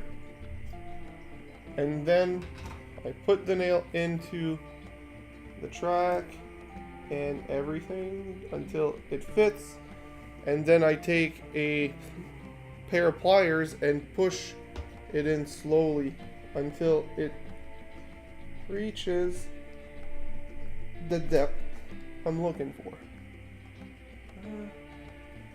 Right there, just ever so slightly more, like this.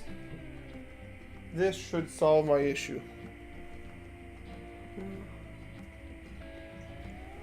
Let's see. Yep, it did.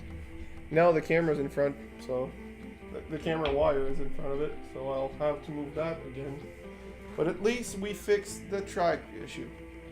And it might have been the only one who actually did hit, but it's probably not the only one who felt the disturbance.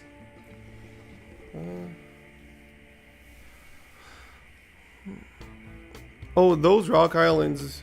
Rock Island always had really nice paint schemes. So that's pretty cool, August. There you go. So picked up an F40 PH Rock Island in the blue and white livery. It's out of date range, but I couldn't pass up the pack deal. I think it has bad gear, so I have to figure out how to suit replacement parts swap in it. What brand was it made out of, August?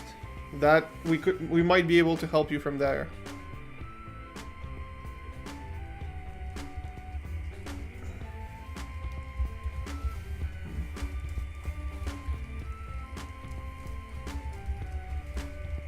Let's see if we have another problem with my my engine, and I'll also flip the turnout after just to make sure. Sorry.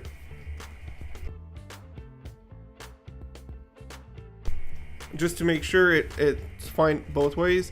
Check underneath. Sometimes on the fuel tank there's some markings.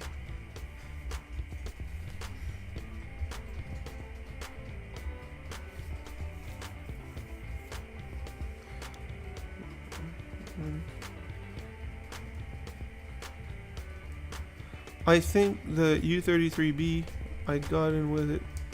So, bad gears, that would guess Bachmann.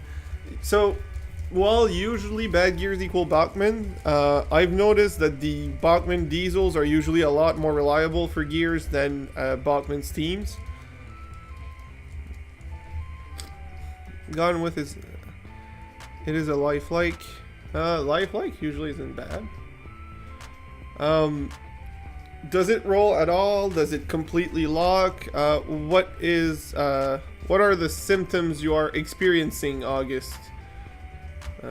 We might be able to figure out what's wrong with it as a group. So I saw the derailment happening on that car earlier at the switch, so I'm gonna need to look that up afterwards.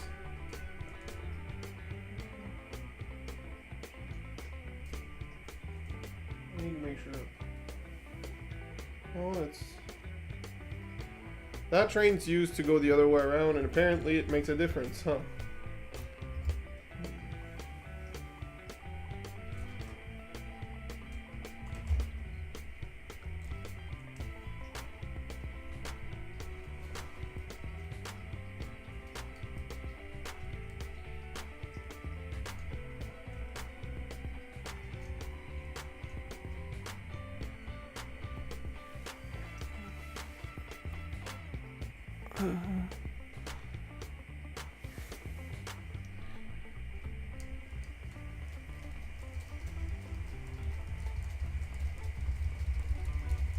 So I'll be right back. I'm gonna go on the other side of the layout and check what's happening with my car, why it's derailing at the turnout over there.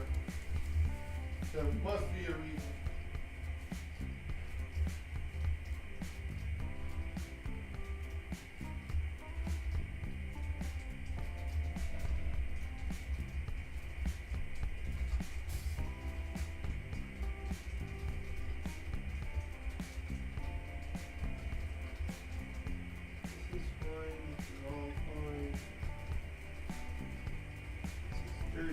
here even in rail cars.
Sorry for the interruption. I know what the issue is. I don't have the actual...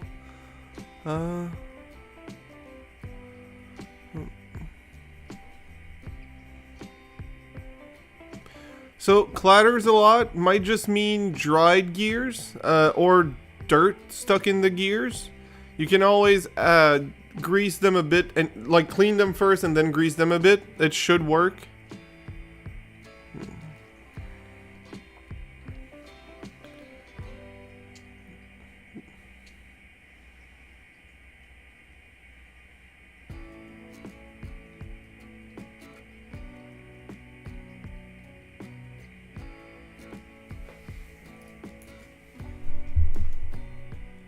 Sorry for the interruption again. The problem is this car.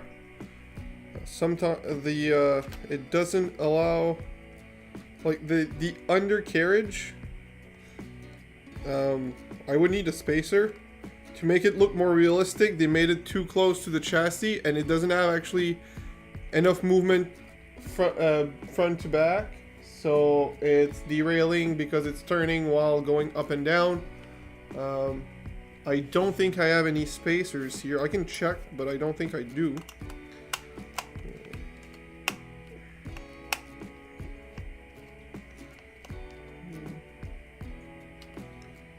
So I need Did they really put Loctite on a plastic screw? That is very odd.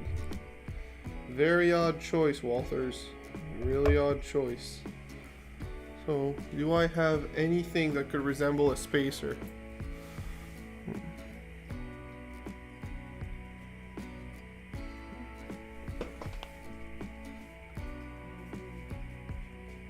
What would I have that could resemble a spacer for HO scale?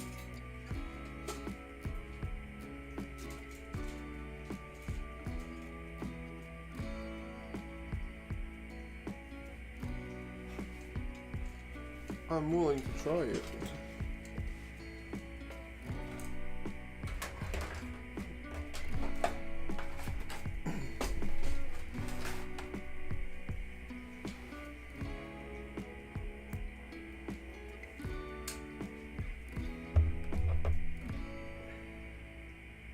That could work actually. Wow, that could work better than I expected.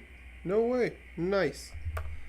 Alright, so let's reassemble everything with that spacer on, and I know I have enough of that spacer to do all of my cars.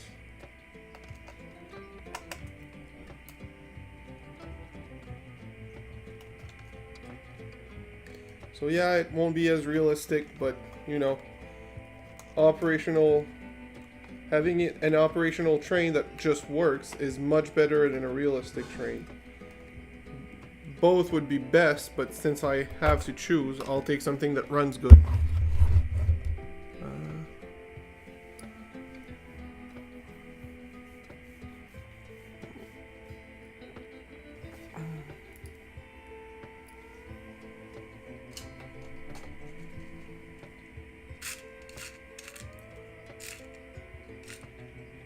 Which one was it?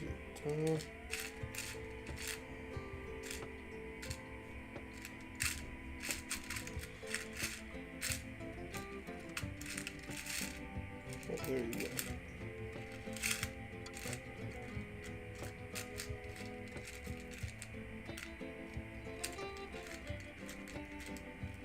What were the odds that some odd spacer that I never use in N scale would work for HO scale? Huh. What were the odds?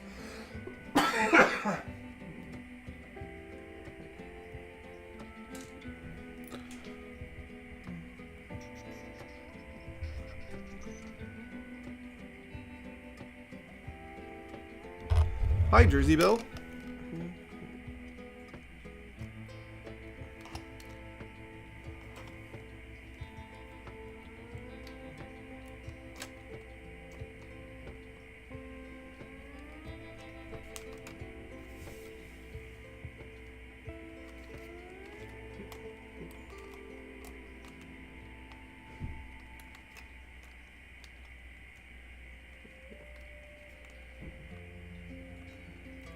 How much higher is it sitting now? That's the real question. Let's compare it. Because I know it's sitting higher, but is it a slight difference or a major difference? Movement's much better. Oh wow, that is a major difference in height.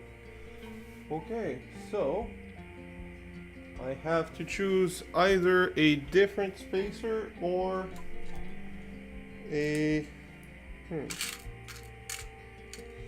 like, do I have a different spacer that'll work?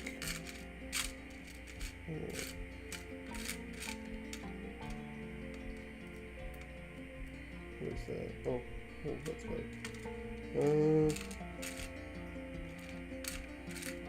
Do I have a different spacer that would work? Got one here.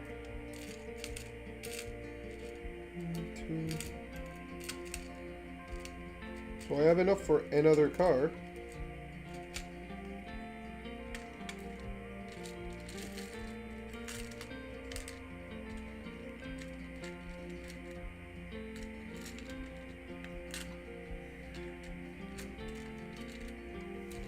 Alright, so, I'm sorry I was away. I have found a spacer that works great, but raises the car a lot. which since the couplers are truck mounted, it doesn't matter and doesn't affect the that part. But you can really see the difference when you're looking at the cars side by side. So now I'm debating, do I try to raise every single car to that height, which I'm not sure I have enough spacers for, or do I try to find another spacer? I'm tempted to do none of those two options tonight, because the ugly right height will not prevent it from running. If anything, it'll fix my running issue. And then I'll figure out something later for at post stream.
Alright, so I am back. I understand. Wow, it's 11 now. So we'll stay up for a bit longer.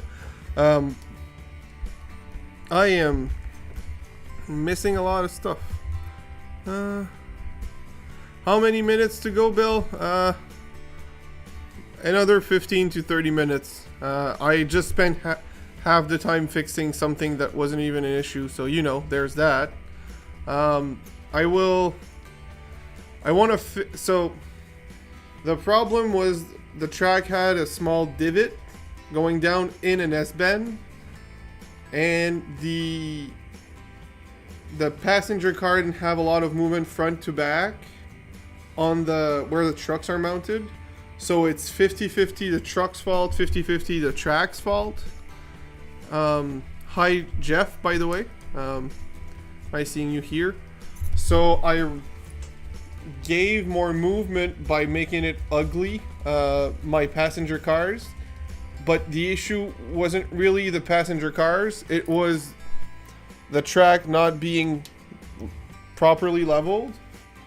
So now that I think that I fixed the up and down issue, I will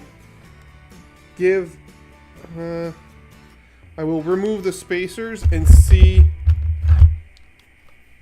see what happens if I fixed it. If I did not fix it, I will put back the spacers and rethink of everything. But oh, I could put the spacer somewhere else actually. Would it work? I don't know. Does it?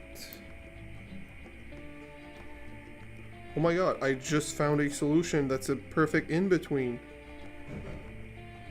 I just found a solution that's Oh, alright, good night, Dan.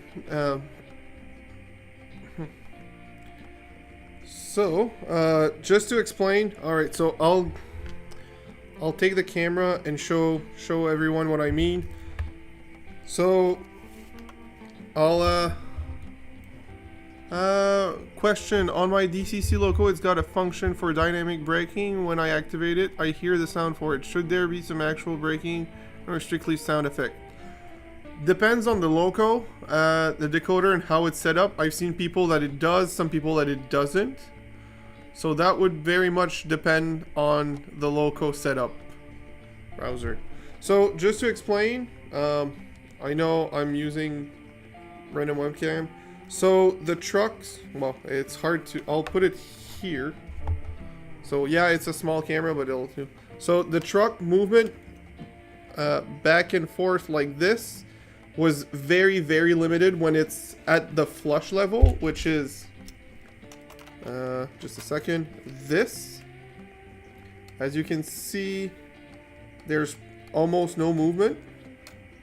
What I had done was put a spacer on top of the not the pin, but the tip here between the truck and the car. But the way I placed it raised it too much because this pin goes through the truck and the spacer prevented it from going through. What I found out was, since my spacer is tapered, I could put the spacer at the bottom of the truck where it partially sticks through, so it would keep the truck higher up, like the car higher up, so it has movement but not too much. So that could work. So what I want to try again just factory height to see if I fix the track, because that would be nicer, because otherwise I'll have to fix every car that I own that has the issue because of a bad piece of track. But if I did not fix that piece of track, since these passenger cars are the only ones with the problem, I will put the spacer just to will it make a difference if I put it down there? What will I don't even know if it would make a difference. That's the problem. I'll see.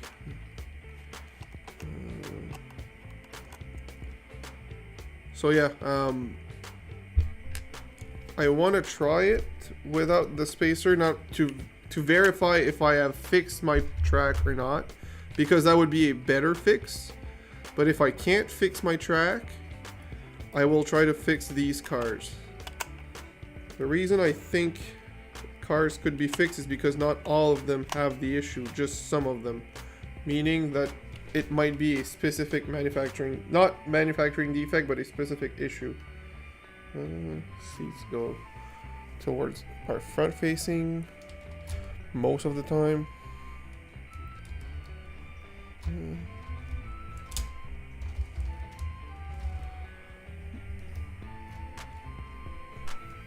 So let's go check it out over there.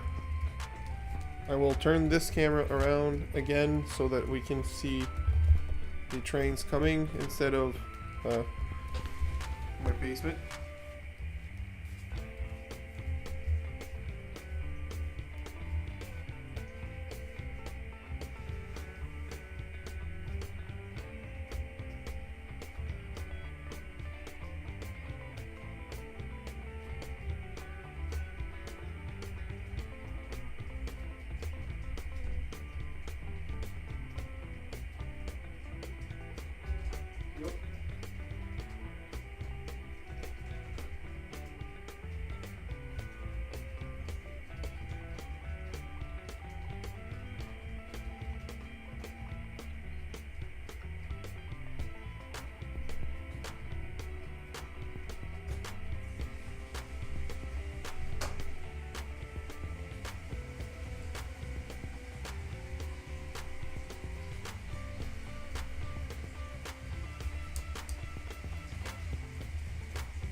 Alright. So, it's not fully fixed, but it's much better. Alright, so... did I miss someone coming in? I see Ed, but I don't see Ed. What am I missing?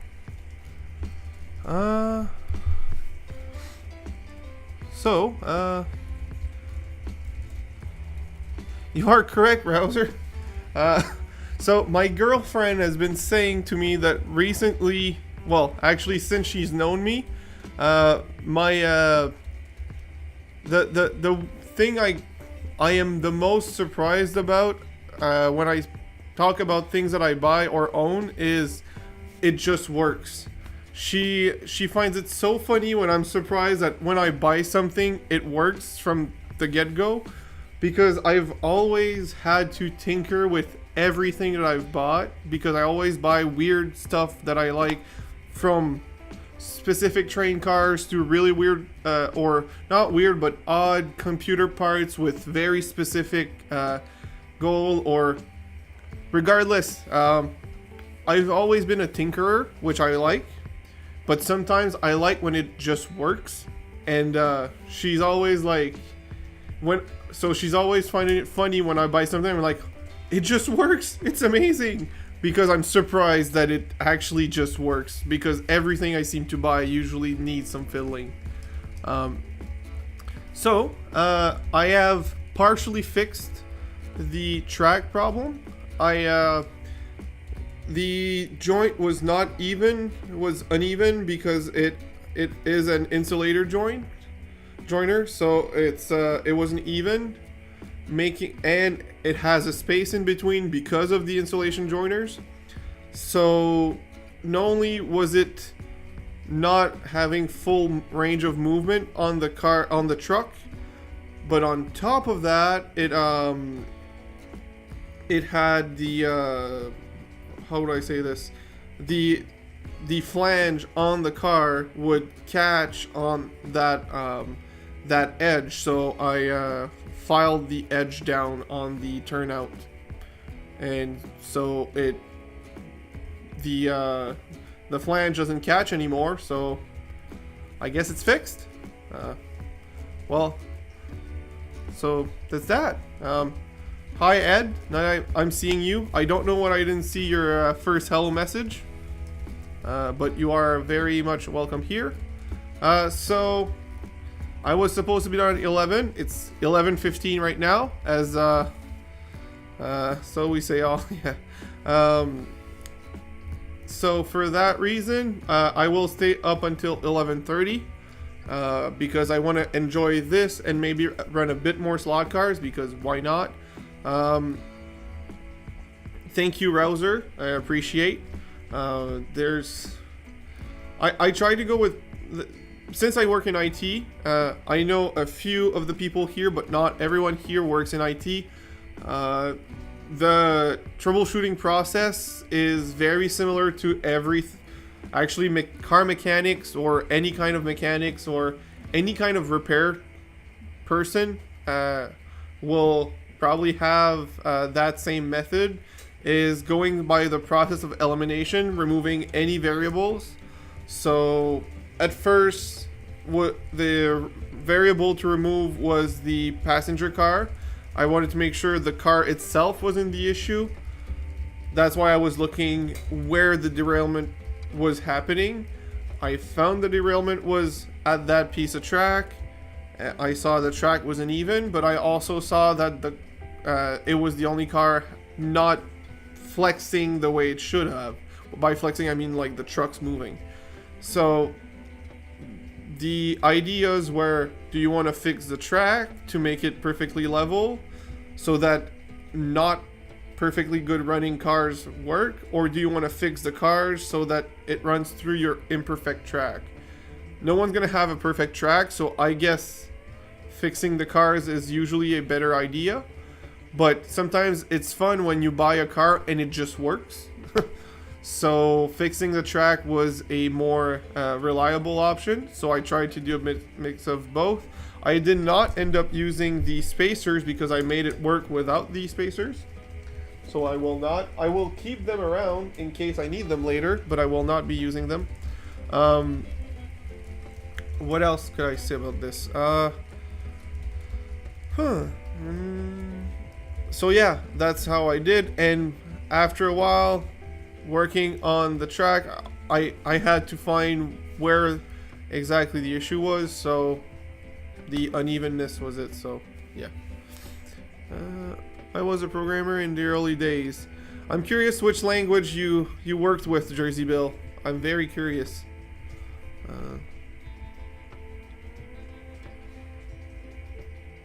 Yeah, Raven, working in it and getting out of it is two very different things. But yeah, so we will enjoy for the next 13 minutes this train running. I'll give it just a tad more speed. Not that Via Rails really goes fast usually, but just a tad more speed. Now that it works. And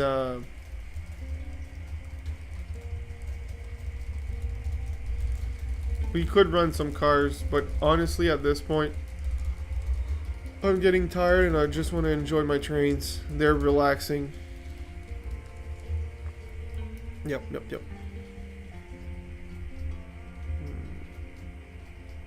You program it. I mean, it is programming in a way. Very early basic and visual basic. Oh, nice. Really nice. When I started programming in high school, Visual Basic was on its way out, so I learned it, but I quickly moved to C#, which basically replaced it everywhere. So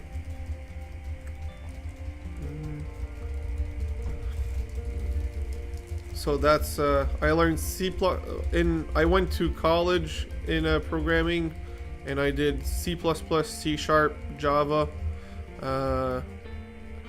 We did related stuff like ASP.NET, which is a framework for C#. We did... What else did we do? We had lots of SQL, which is a database language stuff. We did other random stuff, but that...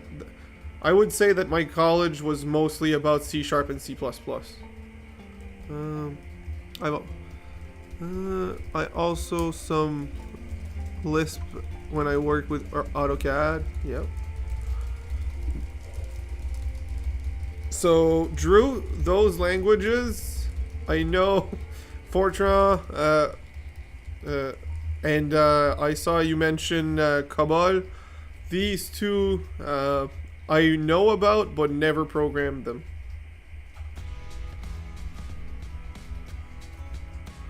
So there's that. So Jersey Bill, today it depends where you live and who hires. The programmers that make the money have very unstable jobs, and the programmers that have stable jobs do not make much money. But there is such a thing as, at least if you like your job, it's worth having a lower pay. And I'm not saying plant manager is not a fun job. I'm just saying that I like the team that I'm with, and I don't program anymore, but I'm now I moved to tech because I needed to work with my hands a bit more, work with hardware. So I became a technician, and now I could say I'm an advanced technician right now. But yeah, so that's which is in between analyst and technician.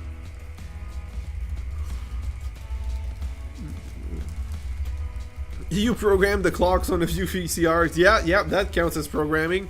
I still do program the clock on my microwave once in a while.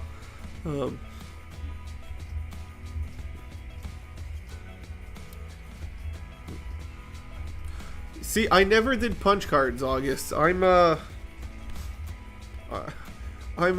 the new school where we did all from their laptops, and now half of them don't even fully actually type the code. They do what they call vibe programming, whereas ChatGPT does the code for you, and you just make it work and try to understand it.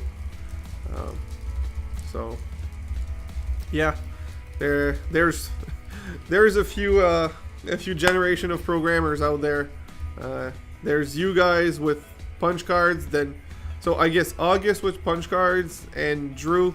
Then there were the lower level languages that Drew and Jersey Bill did. And then there's my level where it was more software level programming, and and then now it's AI programming with AI. Yeah, that's the thing. And my years of programmers, laptops were a thing, were popular, but you needed to buy that. Those are the years where laptops started to get thin, but the thin ones were not good in terms of performance. So you still needed to buy a brick of a laptop if you wanted a decent laptop. And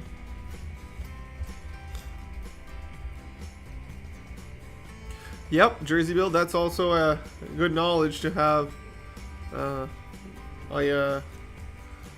I still, like, I've always been more of a hardware guy. I just, in school, they were like, money is in software, and I did programming contests and stuff like that, and I was actually decent at it. So they were like, you're gonna be a great programmer, do that. Didn't like it. Like, I could, but I didn't like it, so hardware it is for me. And now I've been much happier in hardware. So yeah, that's what I'm telling a lot of my personal life online to people who probably don't care, which is always fun. I don't blame you guys if you don't care. You're here for trains, not for Kevin's life story. Kevin, do you have plans to expand your layout? Yes, I very much do, and it technically has started. It's just I've been waiting for money and track. So just to give you, I'll go back to this this camera where my finger is. I'll move it again. There's already a start, and this will be explained more in the future video for layout update. As you can see here, this piece of track is crooked, and there is a levitating curve turnout there. That has a purpose, and so does the track back there that comes down from over there. This is because this giant mess over here that goes all the way back there, like a good 10 feet of space, will be another loop. The outer track here, because we've only been using the inside track, the outer track will be that loop. I ordered another roll of roadbed, and it's not going to be enough for the whole layout, but it's going to be enough to expand what I have. The first expansion will be actually to finish the inside curve, the inside area here where there's going to be a yard. And then second expansion will be the bridge from the turnout to the back panel. That's going to be a higher level. Third expansion, if I have stuff left, will be the lower track going in the front here. And then I know I'm not going to have enough track at that point left. Not track, but roadbed and pieces. At that point, I hope I'll have enough money to get some more and finish the reconnect the loop at the other end. So that's gonna be the expansion to the layout. So yes, it'll expand a lot. It just didn't happen because time and money. Plus with summer I do mountain biking, so again, me with my personal stuff, which takes a lot of time out of me in a good way, but you know, not good for the layout. So I did some programming in college, like 80s, Fortran, Pascal, and Cobalt. Fun fact, Russ, half of those languages are still used in the hospital systems. The old hardware over there that those machines are not dying, and they work off of those languages. So we still need a few programmers that can do that to keep those machines going. Thank you, Jersey Bill. I appreciate your guys' offer, but I'm not here to get to get a social worker or counseling. I'm here to entertain you guys. So, you know, it's supposed to be me giving to you, not me complaining to you. I felt that you needed to keep up with changes more on the software side. I said even for my Lotus Note developers. Yeah. So. Yeah. Okay. So those are two big things in a not. They're just a lot to unpack here. So August, it is true for a while hardware was keeping up like this, but as soon as it flattened, it's really not as hard to follow, and it's not as important. Software is like this, and it's still like this. I know some other people who does still programming to this day, and the web, there's at least 1 to 2 new language for the web per year, and if you don't keep up, you're out. It's really hard. Unless you found your niche where they'll need you forever for something on your language, you need to keep up, and it's really not fun. It's not for me. I was an algorithm type of guy, and web is not algorithm, it's design and performance, so it's not fun. And yeah, the bubble burst, a lot of companies folded because of that.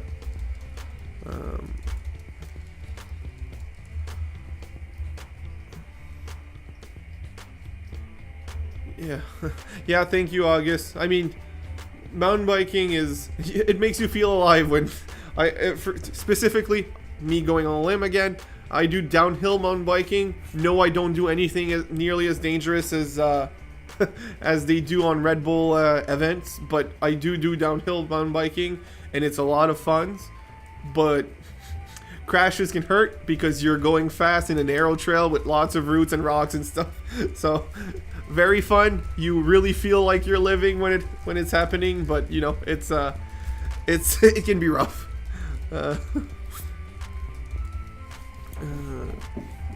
Jersey Bill, they cannot afford new software at hospitals and nursing homes. Not just that, Jersey Bill, for depending on which hospital and which health system you're talking about, a lot of them, it's the hardware itself is very expensive to replace, and if the old machine is accurate enough and still works, there's no reason to replace it, right? Some stuff just doesn't progress as much on the hardware side. So why would you buy new software that is not even compatible with your hardware, making you forced to get a new hardware when you can just hire someone to keep that machine working? So yeah, that's about it. So so it's 11:30. This was fun. Yeah. Love your comment, Rouser. Yeah. So it is 11:30. This was really fun. It was fun conversing with you guys and gals. I'm not forgetting you, Colleen, if you're still here. I will say good night to everyone. I know this was slightly shorter than usual, but keep in mind that I should be on Wednesday. I know YouTube doesn't show it, but I will be posting in the community section of my YouTube channel page the time and what I'll do on the Wednesday stream. It'll depend on what I receive by the mail, and what I do Tuesday night. That's also something that may affect it, but there will be a stream on Wednesday night. So far I don't have any plans, and we will see each other again then, and it'll be another HO scale train running night with some slot cars, but the same limitation as tonight, and we will all have fun. So good night, everyone. It was all fun. Have a good one. I'd say have a good week, but we'll see each other on Wednesday if you can come. Otherwise, see you next Monday, and have a great night.